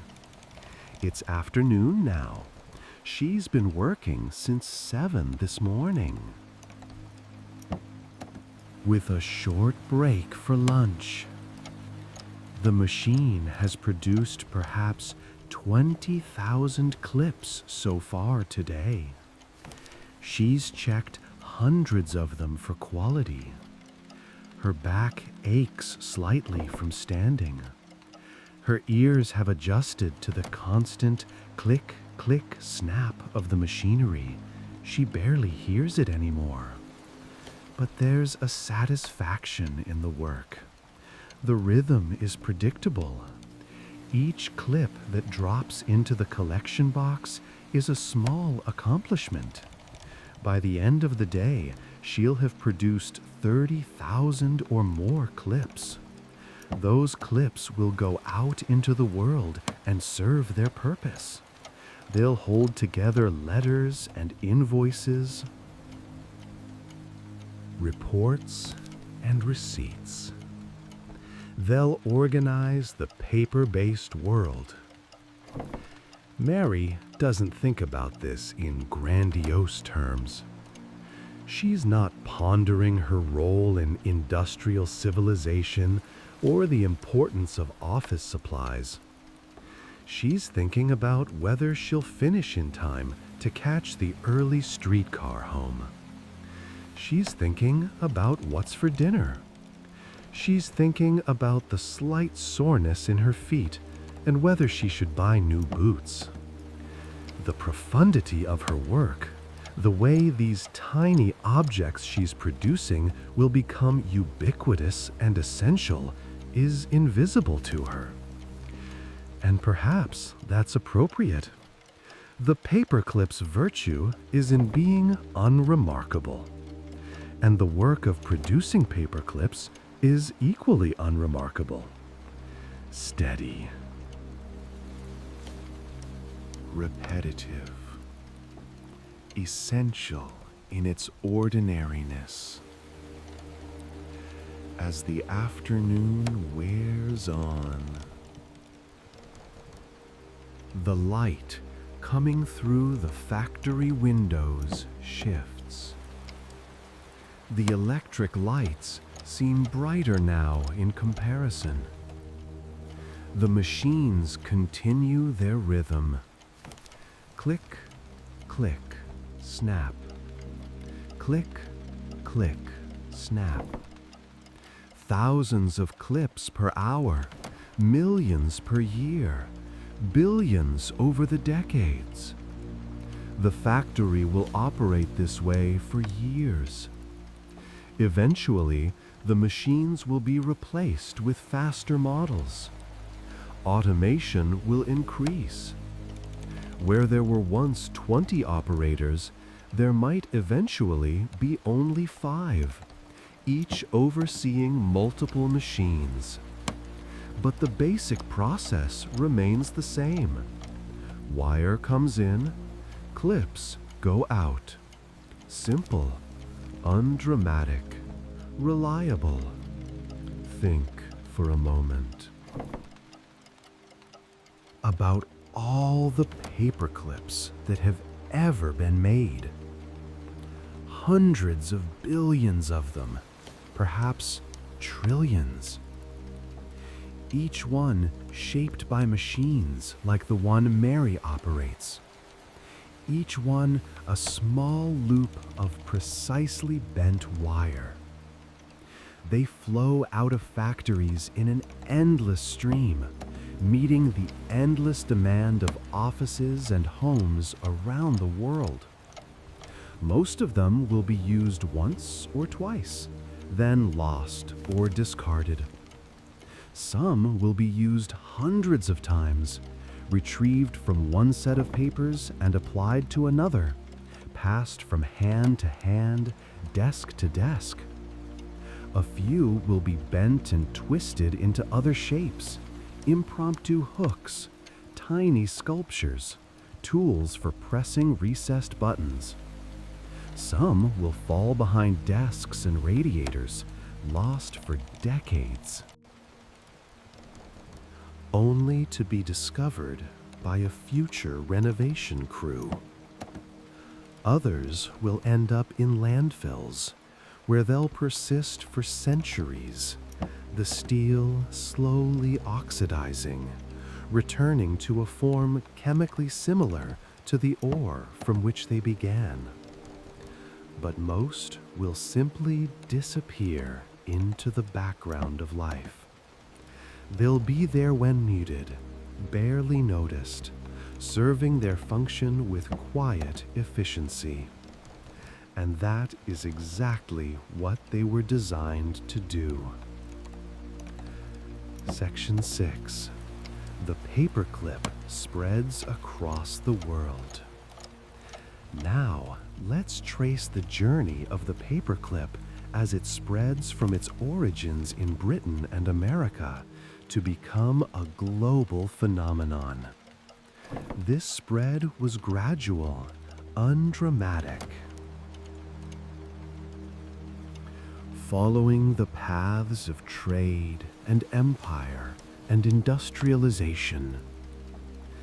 There were no dramatic moments, no sudden adoptions, just a slow, steady diffusion. By 1900, paperclips were common in British offices. The empire was at its height, and British administrative systems were being exported around the world. Where British administrators went, British office supplies followed. Consider India in 1905. The British Raj employed thousands of civil servants, managing a bureaucracy that administered a subcontinent. In Calcutta, in the offices of the Indian Civil Service, British and Indian clerks worked side by side, processing the endless paperwork of empire. Tax records, census data, legal documents. Correspondence between provincial and central governments. In the early years, these offices used traditional binding methods. Pins, ribbon, even the traditional Indian method of threading documents with cotton cord. But as paperclips became cheaper and more available, they gradually displaced these older methods. The clips were imported from Britain, shipped in bulk along with other office supplies, ink, paper, stamps, ledgers. An Indian clerk named Ravi, working in the tax assessment office in Bombay, might have first encountered a paperclip in 1903 or 1904. His supervisor, a British administrator named Mr. Harrison, used them. Ravi noticed how quickly Harrison could clip documents together, how easy it was to separate and resort them. When Ravi asked about these small wire objects, Harrison explained them, though perhaps with a slight air of superiority, as if everyone should already know about such things. Ravi began using them himself. They were perfect for his work. He often needed to group documents temporarily, all the tax assessments for a particular district, or all the appeals received in a given week. Previously, he would have used pins or simply kept papers in separate stacks, risking them getting mixed up. Now he could clip related documents together, process them as a group, then easily unclip them when the task was done. Over the next few years, paperclips became standard throughout the Indian civil service. They appeared in government offices in Delhi, Madras, Lahore. They spread to private businesses, trading companies, banks, shipping firms. They became, like so many other small tools of British administration, a permanent fixture of Indian office life. A similar process was occurring in other parts of the British Empire. In South Africa, in Canada, in Australia, in the Caribbean, paperclips arrived and were adopted. In each place, there was a moment of first contact when local workers encountered this small innovation and recognized its utility. And then, with remarkable consistency, paperclips became ordinary, expected, invisible. In the United States, the adoption was even more rapid. American offices were growing explosively in the early 20th century. The rise of large corporations, the expansion of government bureaucracy at all levels, the growth of service industries, all of this created demand for office supplies. American manufacturers began producing paperclips domestically, competing with British imports.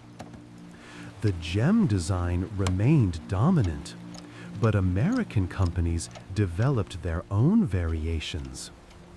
Some clips were marked with company names, advertising by paperclip. Some were colored, though colored clips never achieved the same popularity as plain steel. By 1910, you could walk into any office supply store in any American city and buy paperclips.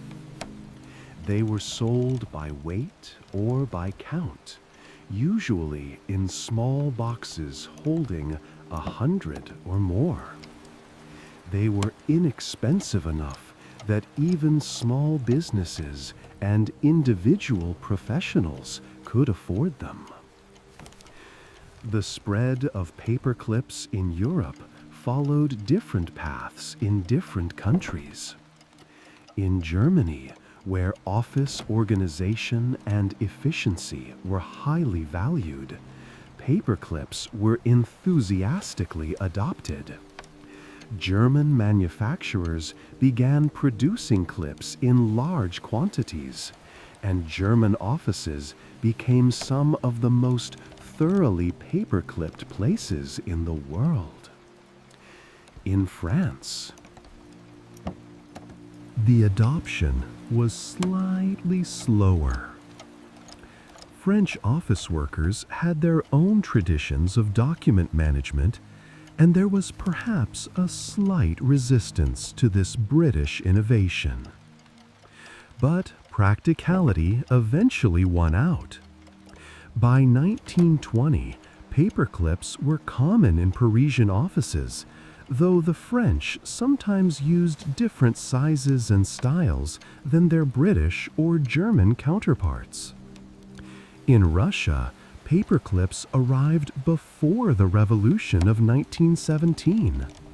They were used in the offices of the Tsarist bureaucracy, that vast, inefficient administrative machine. After the revolution, paperclips continued to be used in Soviet offices. The communist bureaucracy was, if anything, even more paper-intensive than the Tsarist one had been.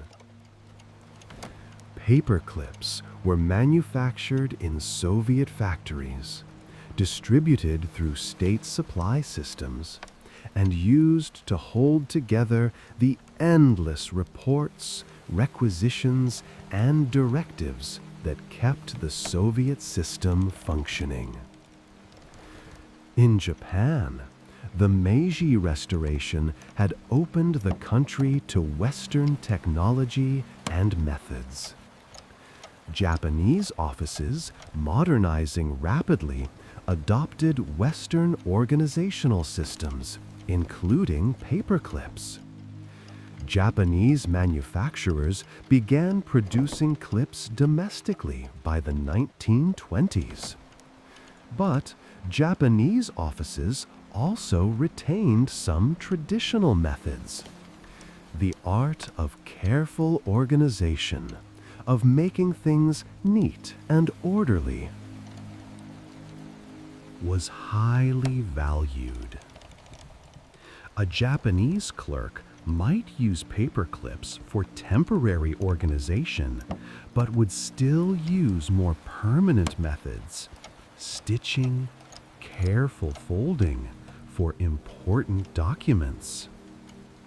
The paperclip was incorporated into an existing system rather than replacing it entirely. Let's consider Latin America. In Argentina, in Brazil, in Chile, paperclips arrived primarily through trade with Europe and North America. Businesses with connections to European firms adopted them first. Government offices followed. By the 1930s, paperclips were common throughout urban Latin America, though rural areas might still rely on older methods. In Africa, outside of the European colonies, the spread of paperclips was slower and more uneven. They appeared in major port cities first: Lagos, Mombasa, Dakar, in the offices of trading companies and colonial administrators. But in many areas, traditional methods of document keeping persisted longer. Where literacy was limited, where paper itself was still relatively rare, paperclips had less utility. The Middle East saw a mixed pattern.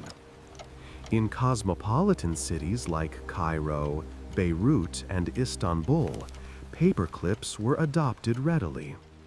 These cities had long been crossroads of trade and culture, and office practices there tended to follow European models. In more traditional or rural areas, where administrative systems were different, paperclips were less common. What's interesting about this global spread is how it reflects patterns of modernization and industrialization. Paperclips went where bureaucracy went. They went where paper was abundant and cheap.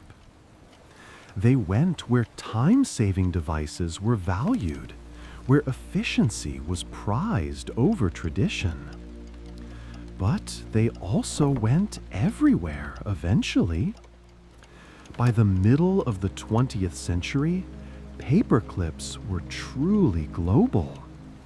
You could find them in offices in Oslo and Cape Town, in Beijing and Buenos Aires, in Auckland and Anchorage.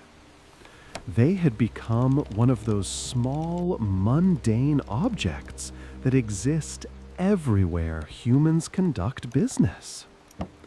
Different cultures adapted them in slightly different ways. In some places, people preferred larger clips for thick documents. In others, tiny clips were popular. Some cultures were meticulous about removing clips before filing documents permanently. Others left them in place. Some people had elaborate systems for organizing their paper clips by size or color. Others simply kept a jar of mixed clips on their desk. Think about a paperclip making its journey across the world. Manufactured in a factory in Birmingham, packed into a box with hundreds of others, shipped by rail to a port, loaded onto a steamship bound for India. Weeks at sea, the ship passing through the Suez Canal, then across the Indian Ocean, arriving in Bombay, unloaded onto the dock. Transported by cart to a wholesaler's warehouse. Sold to a retail stationer who displays the clips in his shop. Purchased by an office manager, distributed to clerks. Used to hold together documents relating to the construction of a railway bridge in the Punjab. That clip might serve its purpose for days or weeks. Then, when the documents are filed permanently, the clip is removed. It's tossed into a jar with other recovered clips. Later, it's used again, this time to hold together correspondence about a shipment of cotton. Then again for a different purpose. And again. Eventually, perhaps years later, the clip is lost. It falls into a gap between floorboards. Or it's accidentally thrown away with waste paper. Or it's bent and twisted one too many times and finally breaks, its spring tension exhausted. But the global system that brought it into existence and distributed it across continents continues. More clips are manufactured. More ships carry them to distant ports. The supply is endless, the demand perpetual. By the 1950s, paperclips had become so ubiquitous that they were essentially invisible. No one thought about where they came from or how they were made. They were just there, like air or water. Office supply catalogs listed them, usually on a page with other small items, thumbtacks. Rubber bands, staples. They were priced by the box or by the pound. They were the definition of a commodity, standardized, interchangeable, taken for granted. And this invisibility was, in a sense, the paperclip's greatest achievement. It had solved a problem so completely, so effectively, that people forgot there had ever been a problem. Fastening papers together temporarily was now effortless, thoughtless, automatic. The paperclip had receded into the infrastructure of office work. Section 7. Variations and failed experiments. Despite the dominance of the gem design, inventors and manufacturers never stopped trying to improve on the paperclip. Or at least, they never stopped trying to create something different that might capture market share. Over the decades, hundreds of alternate designs were patented and produced. Almost all of them failed.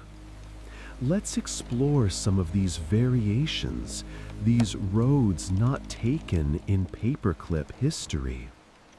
One of the most common variations was the triangular clip. Instead of the gem's oval loops, this design used angular bends to create a roughly triangular shape. The theory was that sharp corners would grip paper more securely than smooth curves. And in some sense, this was true. The triangular clip did hold paper firmly, but it had drawbacks.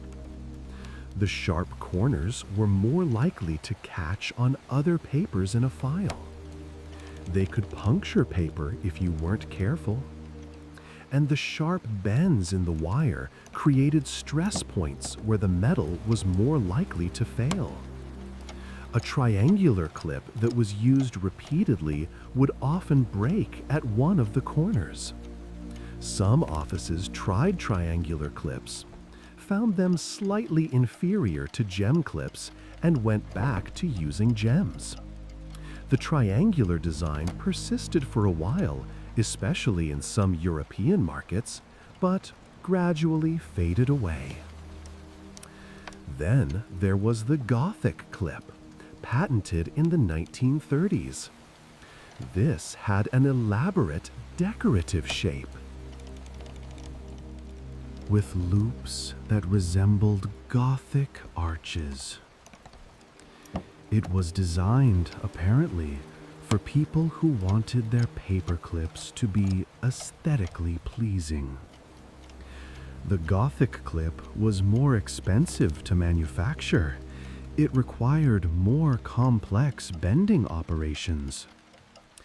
It was also bulkier than a standard gem clip, which meant you couldn't fit as many documents in the same space. And functionally, it worked no better than a gem clip. A few companies bought Gothic clips, perhaps for prestige or because someone in purchasing thought they looked nice, but they never caught on broadly. Offices are practical places, and a paperclip that costs more and works the same isn't a good value proposition. The Gothic clip became a curiosity. Occasionally seen, but never common. The owl clip was another attempt at improvement. This design from the 1940s had a distinctive shape that supposedly resembled an owl's face. It used thicker wire and had a more robust construction. The manufacturer claimed it could hold more papers than a standard clip. And this was true. An owl clip could hold a thicker stack of papers. But most office workers didn't need to clip together very thick stacks. For the occasional thick document, they could use a larger gem clip or a binder clip. For everyday use, the standard gem clip was perfectly adequate. The owl clip was more expensive, both to manufacture and to purchase. It used more material. It took up more space in storage. Offices calculated the cost-benefit and found it wanting.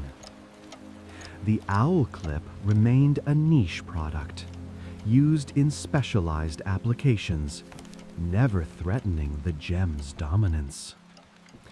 In the 1950s, someone invented the plastic-coated paperclip. These clips had a thin layer of colored plastic coating the wire: red, blue, green, yellow. The coating was supposed to prevent rust and make the clips easier to see and sort. The plastic-coated clips did prevent rust, which was a genuine advantage. They also added a splash of color to otherwise drab offices. Some people liked them for color-coding documents: blue clips for one type of file, red for another. But the plastic coating made the clips slightly thicker, which meant they couldn't hold as many pages as an uncoated clip. The coating could also chip or peel off over time, leaving flakes of colored plastic on documents. And they were more expensive than plain steel clips. Plastic-coated clips found a market, particularly for home use and in schools. But in offices, where cost efficiency mattered and where galvanized steel clips already solved the rust problem, they never displaced the standard clip. They exist today as a specialty product, purchased in smaller quantities, never the default choice. The rink clip was a Scandinavian design from the 1950s. It featured a small plastic or metal ring at one end, which could be used to hang the clipped documents on a hook or rod. This was meant to solve the problem of organizing clipped documents. You could hang them in order on a rack, like clothes on a line. For certain specialized applications, this was useful. Some offices that needed to organize documents for quick reference adopted the system, but it required purchasing special racks, which was an additional expense. And it only worked if your organizational system involved hanging documents rather than filing them in drawers or folders. The ring clip became moderately popular in Scandinavia, where the company that produced it marketed it aggressively. But it never spread broadly beyond that region. Most offices already had filing systems based on drawers and folders, and retrofitting everything for a hanging system wasn't worth the trouble or expense. Then there were the magnetic clips of the 1960s. These incorporated a small magnet into the clip design, supposedly to help keep papers from slipping. The magnet would attract the steel of the clip itself, creating additional holding force. This was clever in theory. In practice, it created problems. The clips would stick to any metal surface they encountered: desk drawers, filing cabinets, other clips. This made them annoying to handle and store. The magnets also added weight and cost, and the actual improvement in holding power was marginal for most applications. Magnetic clips exist today as a novelty item. You can buy them if you want, but almost no one does. The gem clip, with no magnets, no moving parts, no complexity, simply works better for everyday use. What's interesting about all these failed designs is what they tell us about the gem clip's success. The gem design hit a sweet spot, a perfect balance of simplicity, functionality, manufacturability, and cost. Every attempt to improve on it either made it more complex, more expensive, or less versatile. The triangular clip was less durable. The Gothic clip was less practical. The owl clip was less economical. The plastic-coated clip was less efficient. The rink clip was less flexible. The magnetic clip was less convenient. Each variation sacrificed something that the gem clip got right. And in the marketplace, where millions of people made daily decisions about which clips to use, the gem clip won over and over and over.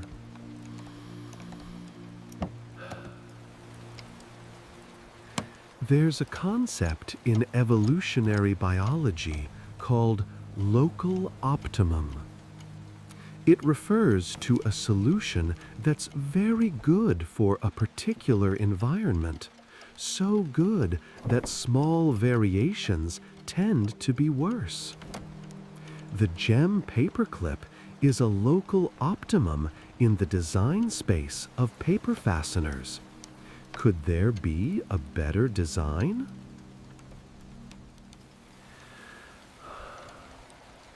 Perhaps, in theory, but finding it would require a radical departure from the basic concept, not a small modification. And any such radical departure would need to be significantly better to justify replacing the billions of gem clips already in circulation and the manufacturing infrastructure already in place. So, the gem clip persists. It persists not because innovation stopped, but because innovation couldn't improve on it sufficiently to justify change. It persists because it's good enough, which is, in its own way, a kind of perfection. Think about all the inventors who tried to make a better paperclip. Engineers who calculated stress distributions and optimized wire gauges. Designers who sketched hundreds of shapes, trying to find something more elegant or efficient. Manufacturers who tooled up production lines for new designs, hoping to capture market share. Almost all of them failed. Their clips were produced for a while, then discontinued. Their patents expired, unrenewed. Their designs were forgotten. And the gem clip, invented by no one in particular, patented by no one, simply continued. It continued because it worked, because it was cheap, because changing to something else wasn't worth the effort. There's something profound in this. Not all progress is forward. Sometimes the best solution is the one that's already there, the one that's been there for a century, the one that everyone overlooks because it's too ordinary to notice. As you rest, think about all the paper clips in the world right now. Probably hundreds of billions of them. The vast majority are gem clips, or very close variations. They sit in drawers, hold together documents, get tossed in jars and boxes. They're identical to the clips that were made 100 years ago. The design hasn't changed because it doesn't need to change. This is a kind of immortality.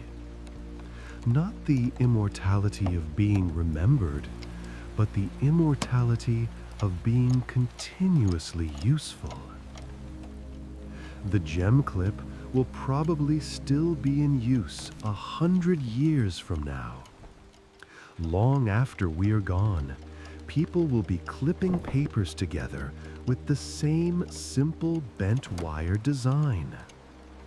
That's strangely comforting, isn't it? The continuity.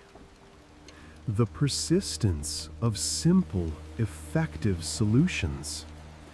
The way something so small can outlast empires and ideologies and technologies.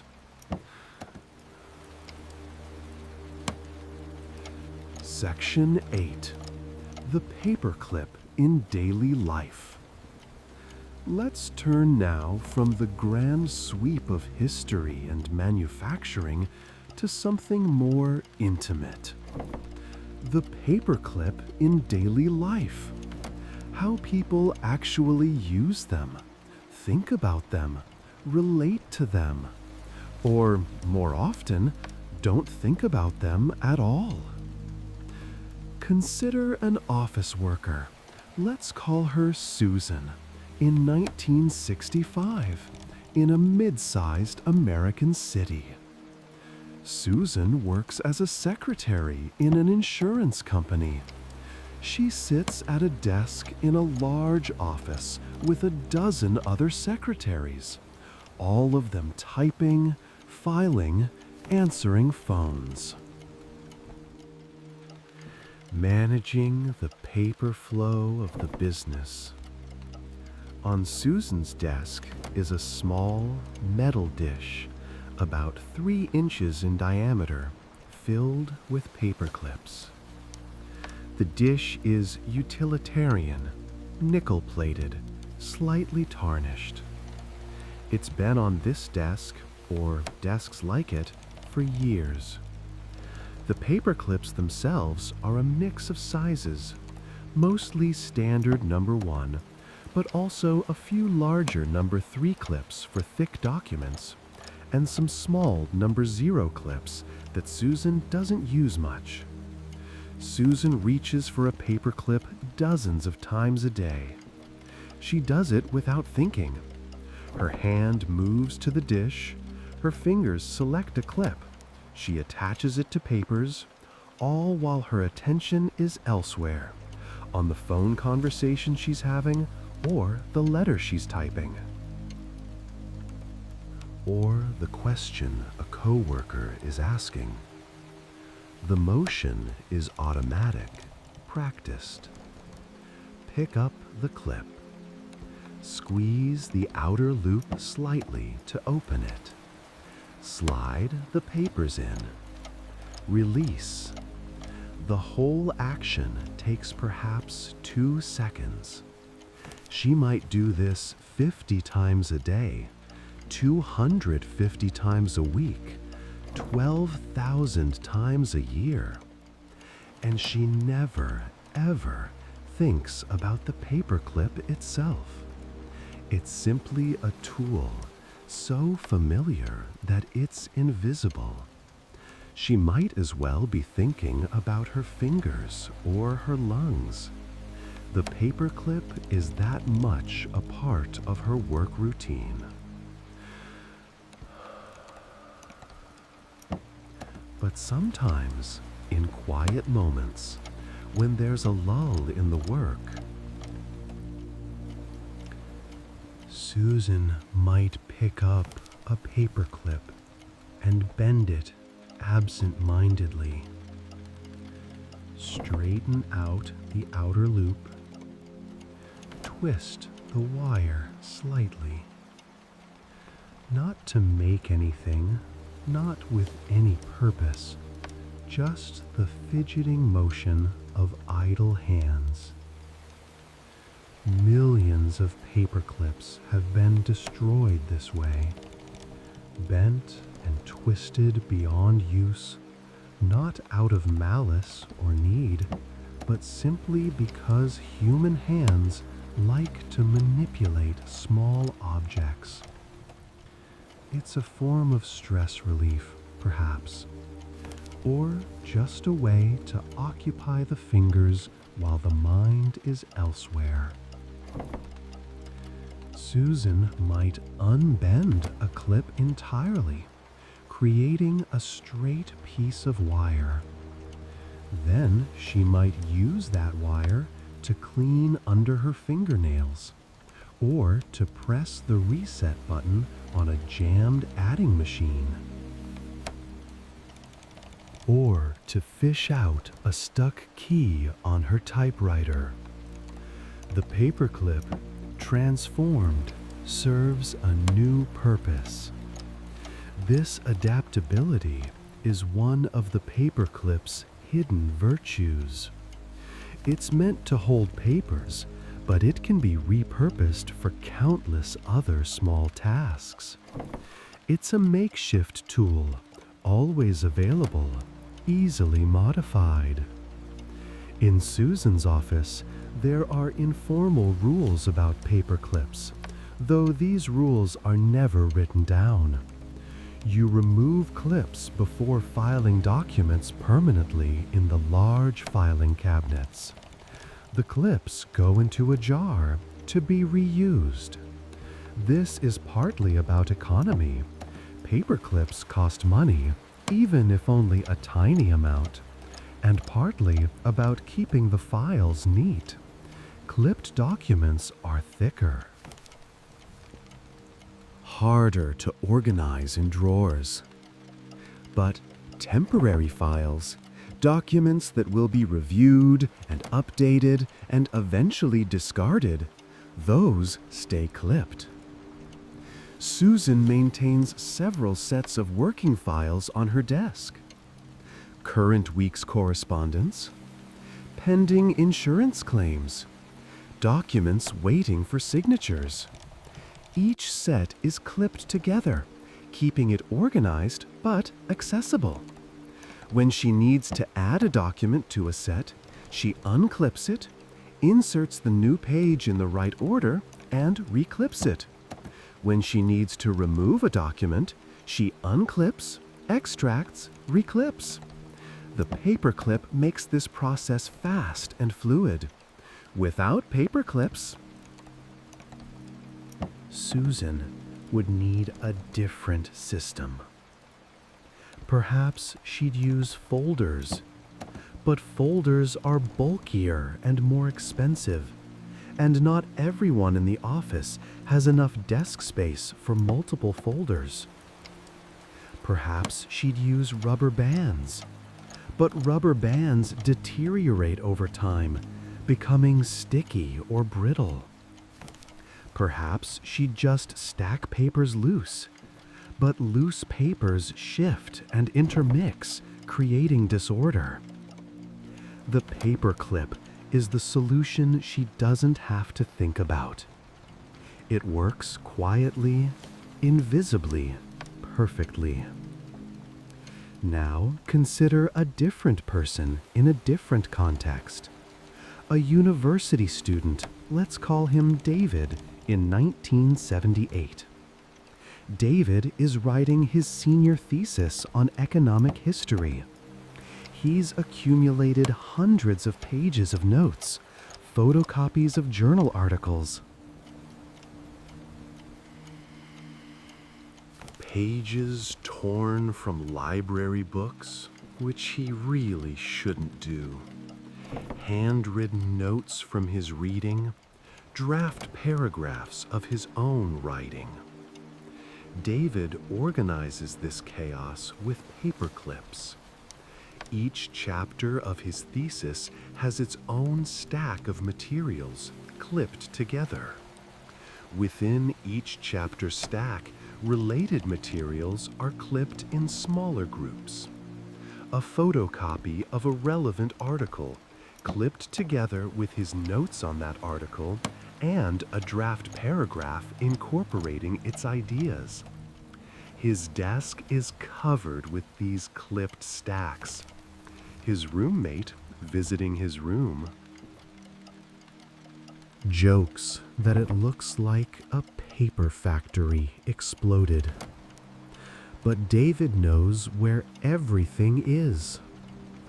The paper clips create a flexible organizational system that matches the way his thinking evolves. As he writes, he moves between stacks, pulling out clipped groups, reading them, sometimes rearranging them. He unclips a group, removes one article, clips it to a different group where it's more relevant. The thesis is taking shape through this process of continual reorganization, and paperclips are the tool that makes it possible. When David finally submits his thesis, bound and complete, he removes all the paperclips from his source materials. He doesn't throw them away. Paperclips are too useful. He collects them in a jar, where they'll wait for his next project. But that particular configuration of clipped materials, that specific organizational structure, is dissolved forever.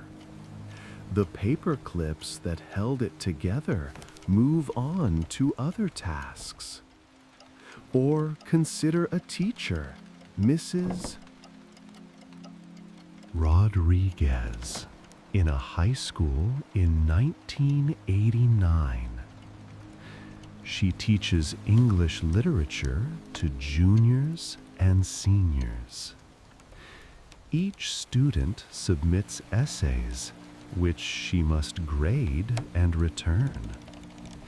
With 120 students across 5 classes, that's a lot of papers to keep organized. Mrs. Rodriguez uses paper clips to attach each student's essay to the grading rubric. The essay on top, the rubric beneath, clipped at the corner. She can flip between them easily as she grades. When she's done, the clip keeps essay and rubric together for return to the student. She also uses paper clips to keep each class's essays separate. First period's essays in one stack, clipped together with a larger clip. Second period's in another stack. This way, she can work on one class at a time without mixing them up. Sometimes late at night, grading a particularly poor essay, Mrs. Rodriguez finds herself staring at a paperclip. This small, simple object, holding together a student's work. She thinks about how something so mundane can be so essential. How her entire organizational system depends on these little bits of bent wire. But then she shakes her head, smiles at her own strange thoughts, and returns to grading. The paperclip goes back to being invisible. Just a tool, nothing more. Paperclips. Paperclips have a social life in offices. People develop preferences. Some workers like their paperclips to be perfectly aligned, all facing the same direction in the container. Others don't care. Tossing clips into a jar in any old orientation. Some people are generous with paper clips, happy to give one to a coworker who asks. Others are surprisingly possessive, as if the clips on their desk are their personal property, not to be shared. This seems absurd. Paper clips are cheap, replaceable, but office dynamics can make anything into a source of tension or territoriality. There are people who collect unusual paper clips. The oversized ones, the colored ones, the occasional novelty clip shaped like a heart or star. These collections sit in desk drawers or on shelves, admired occasionally but rarely used. Their paper clips elevated to the status of objects of interest. removed from their utilitarian context. And then there are the paper clips that escape. They fall off desks and roll under furniture. They stick to the bottom of shoes and get tracked across floors. They end up in pockets, in purses, in the back seat of cars. They're found years later in unexpected places, small metal messengers from forgotten moments of organization. In homes, paper clips often accumulate in junk drawers. That one drawer in the kitchen or home office where miscellaneous small items collect. Rubber bands, buttons, old batteries, coins, and somewhere in the mix, a dozen paper clips of varying sizes. No one remembers buying them or bringing them home. They just appeared. The way such things do. Occasionally, someone needs a paperclip to hold together pages of a school report, or to organize coupons, or to keep together the papers for filing taxes. They go to the junk drawer, rummage through the chaos, extract a paperclip. The clip serves its purpose. Afterwards, it might be returned to the drawer, or it might stay with the papers it's clipping, forgotten. Years pass. The junk drawer is eventually sorted through, cleaned out. The paper clips are found again. They're still perfectly functional, unchanged by time. They might be thrown away, or moved to a new location, or actually used for something. But they persist. Durable and patient. Think about the millions of paper clips in homes around the world right now. In drawers, in desk organizers, holding together recipes or receipts or reminders. Most of them idle, waiting to be needed. Capable of serving for years, decades even, before they're lost or discarded. They don't wear out from sitting. They don't expire or spoil. They're not consumed by use, not in the way that paper is consumed by writing on it or fuel by burning it. A paperclip can be used hundreds of times and still function perfectly. It's reusable in the most complete sense. And yet, paradoxically, paperclips are also disposable. They're cheap enough that no one feels guilty about throwing one away. Lost a paperclip? Oh well, use another. This combination, durable and disposable, is unusual. Most things are one or the other, not both.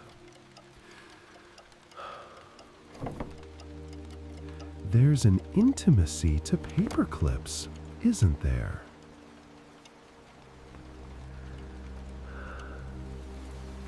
They're small enough to hold in your palm, to manipulate with your fingers. They're tactile. You can feel the smoothness of the wire, the slight springiness when you squeeze them open. They have a weight, minimal but present. Some people find comfort in handling paperclips, the same way others might fidget with a pen or a piece of jewelry, clicking or twirling it unconsciously. A paperclip can be bent slightly and sprung back. It can be slid along a finger like a ring. It can be linked with other clips to form a chain. These small interactions, these tiny moments of human-object engagement, happen billions of times a day across the world. Each one insignificant. Each one forgotten immediately. But in aggregate, they represent a vast amount of human experience. Hours upon hours of accumulated time spent touching, using, manipulating paperclips. If we could somehow quantify all the time humanity has spent interacting with paperclips, it would be staggering. Thousands of lifetimes worth, perhaps millions, all devoted to this simple task, keeping papers together.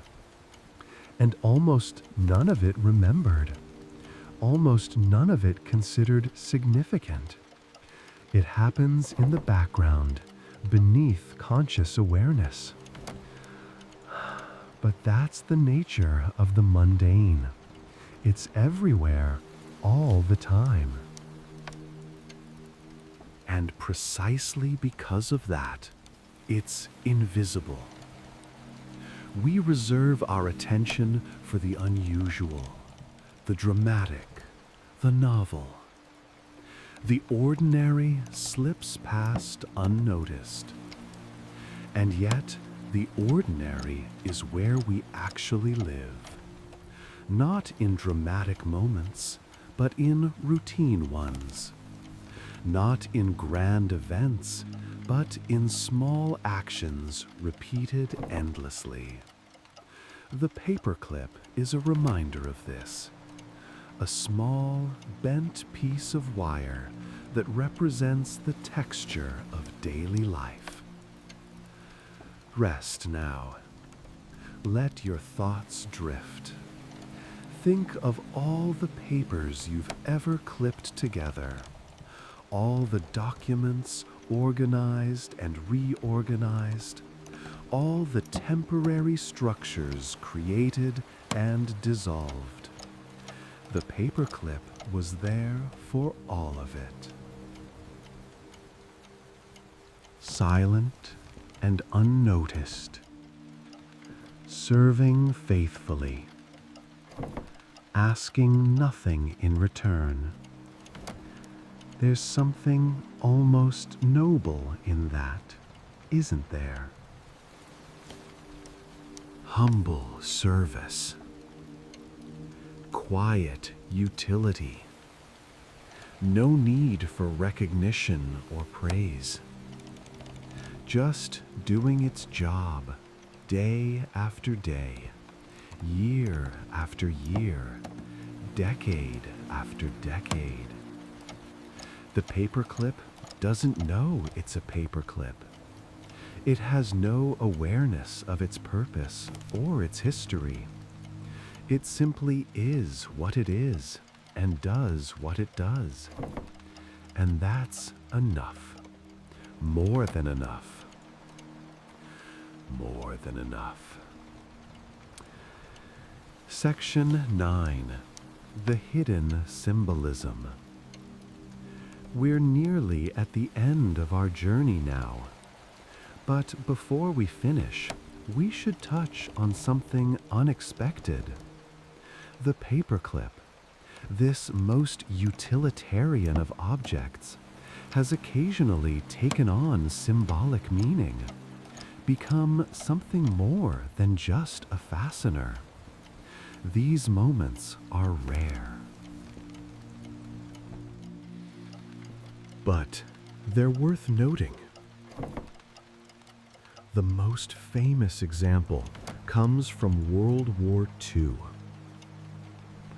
In Norway, after the German invasion and occupation in 1940, Norwegians sought ways to resist. Overt resistance was dangerous. The Germans responded brutally to acts of sabotage or rebellion. But Norwegians wanted some way to signal their defiance, their refusal to accept occupation. Someone, and it's unclear exactly who or when, began wearing a paperclip on their lapel. The paperclip symbolized unity, solidarity, being bound together. Norwegians were clipped together like pages in a document, held by an unbreakable bond. The symbol caught on. More and more Norwegians began wearing paperclips. It was a small act of resistance. Almost trivial. The Germans could have stopped it easily, could have banned the wearing of paperclips, arrested people who wore them. But initially, they didn't understand what the paperclips meant.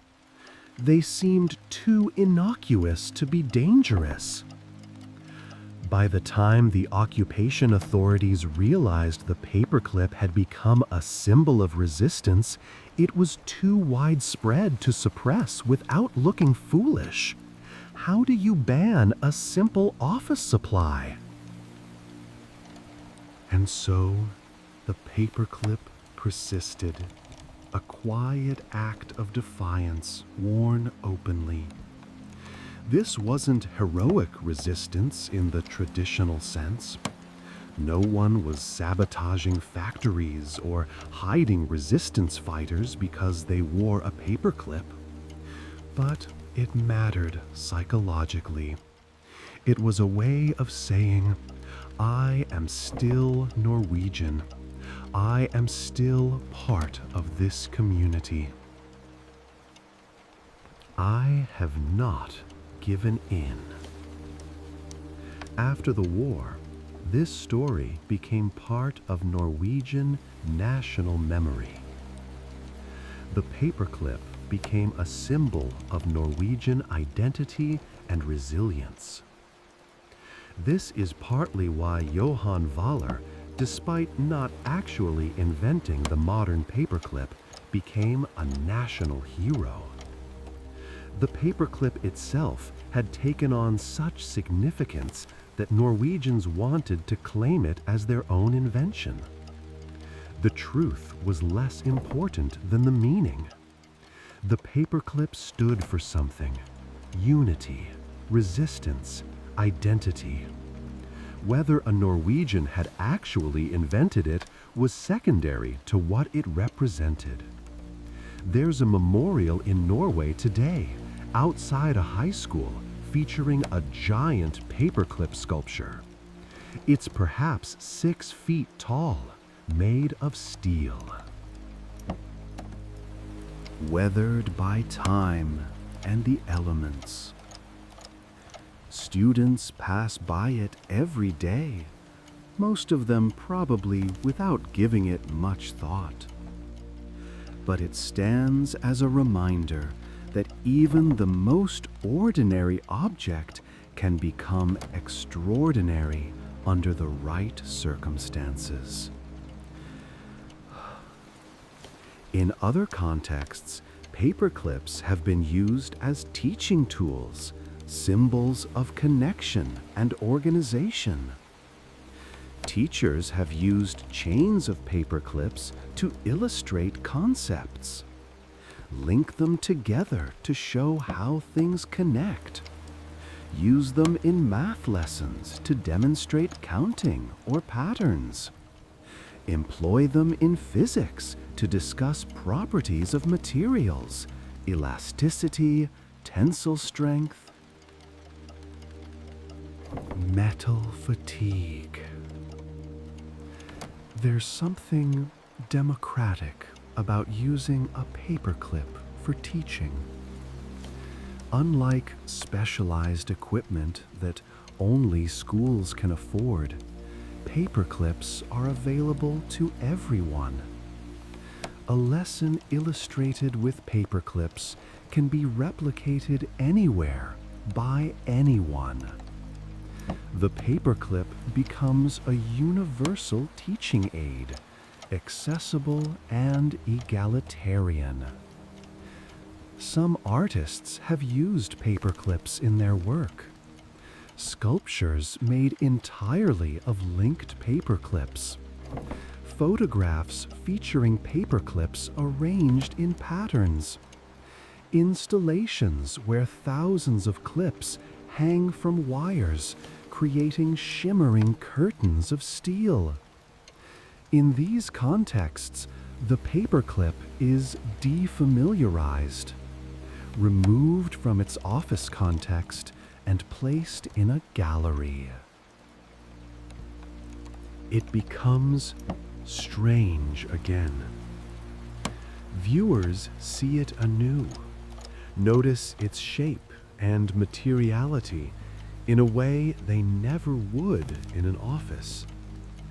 The art doesn't make the paperclip beautiful exactly. It's not a beautiful object in the conventional sense, but it makes the paperclip visible. And visibility for something so consistently invisible is its own kind of transformation. There's also the metaphorical use of the paperclip in writing and speech. People sometimes use paperclip to mean something that holds together otherwise disparate elements. This idea is the paperclip that binds our strategy together. We need a paperclip solution, something simple and effective. These metaphors work because everyone knows what a paperclip does. It's a shared reference point, a common experience. You don't have to explain what a paperclip is or how it functions. Everyone has used one. The metaphor is immediately comprehensible. This universality is part of the paperclip's power. It transcends culture and language. A paperclip in Tokyo is the same as a paperclip in Toronto, or Johannesburg, or Stockholm. It's a small point of global consensus. A shared understanding. In more recent times, the paperclip has had an unusual role in computing. Microsoft's Clippy, an animated paperclip that appeared in Office software to offer help, became infamous. Users found Clippy annoying, intrusive. It looks like you're writing a letter. Would you like help? The phrase became a joke, a symbol of unwanted assistance. Clippy was discontinued, becoming a cautionary tale in user interface design. But it's interesting that Microsoft chose a paperclip as the character. They wanted something friendly, familiar, associated with office work, but not threatening. A paperclip seemed perfect, helpful, humble, unassuming. That it became hated instead is ironic. But it speaks to how deeply the real paperclip has embedded itself in office culture. We accept the physical paperclip because it's useful and unobtrusive. We rejected the animated paperclip because it was obtrusive. The real paperclip works precisely because it doesn't draw attention to itself. The animated one failed because it did. These symbolic and metaphorical uses are fascinating because they show how even purely functional objects can acquire meaning beyond their function. The paperclip doesn't cease being a fastener when it becomes a symbol of resistance or a teaching aid or an art object. But it becomes something more as well. This is rare for manufactured objects. Most tools remain tools,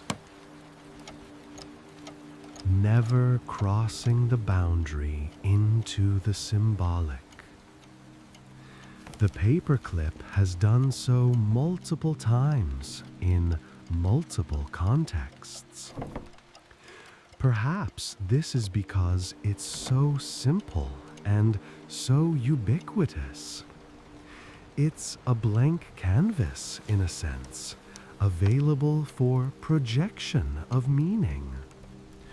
Or perhaps it's because the act of binding things together, the paperclip's essential function, is itself symbolic. Unity, connection, organization, these are not just physical states, but psychological and social ones. When we clip papers together, we're imposing order. We're saying these things belong together. That's a meaningful act, even if it happens unconsciously. As you rest, think about what paperclips mean to you. Probably nothing. And that's fine. They're just paperclips. But maybe, occasionally, they've been more.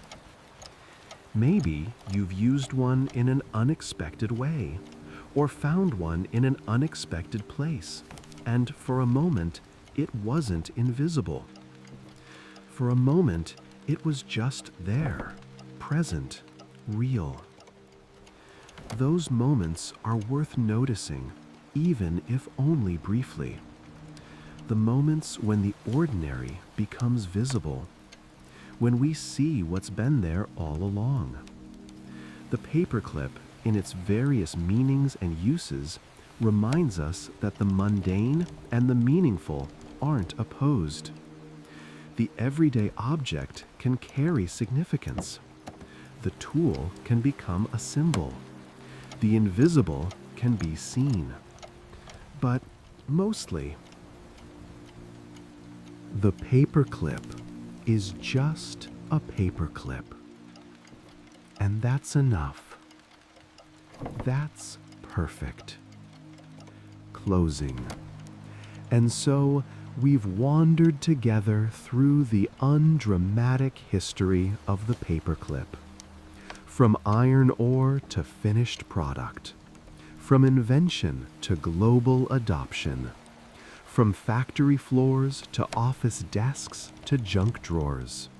From simple fastener to occasional symbol. It's been a long journey through something very small. And if you're still listening, if you're still awake, that's perfectly fine. There's no right or wrong way to experience this. Some minds need more time to settle. Some thoughts need longer to quiet. The paperclip will still be there tomorrow, in your desk, in your drawer, holding together whatever papers need holding. Unchanged, patient, ready to serve its simple purpose.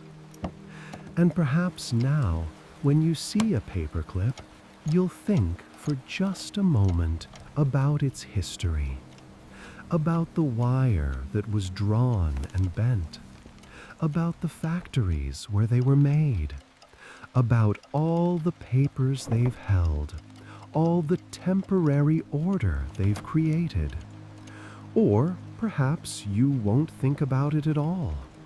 Perhaps the paperclip will remain invisible, as it's meant to be. And that's fine too. That's exactly as it should be. Let your breathing slow now. Let your body sink deeper into rest. Let your thoughts drift where they will. Or let them fade entirely into quiet. The sleep library will be here whenever you need it, with more stories, more histories, more gentle explorations of the ordinary and the overlooked. But for now, there's nothing more to do, nothing to remember, nothing required of you except rest. The paperclip has held papers together for over a century. It will continue to do so long after we're gone. It's one small constant in a changing world, one small point of reliability. And maybe that's comforting, to know that some things persist, that some things simply work. Quietly and without fanfare. That some things ask nothing of us except to let them serve their purpose. Rest now. Rest deeply. Let everything else fade away. Good night.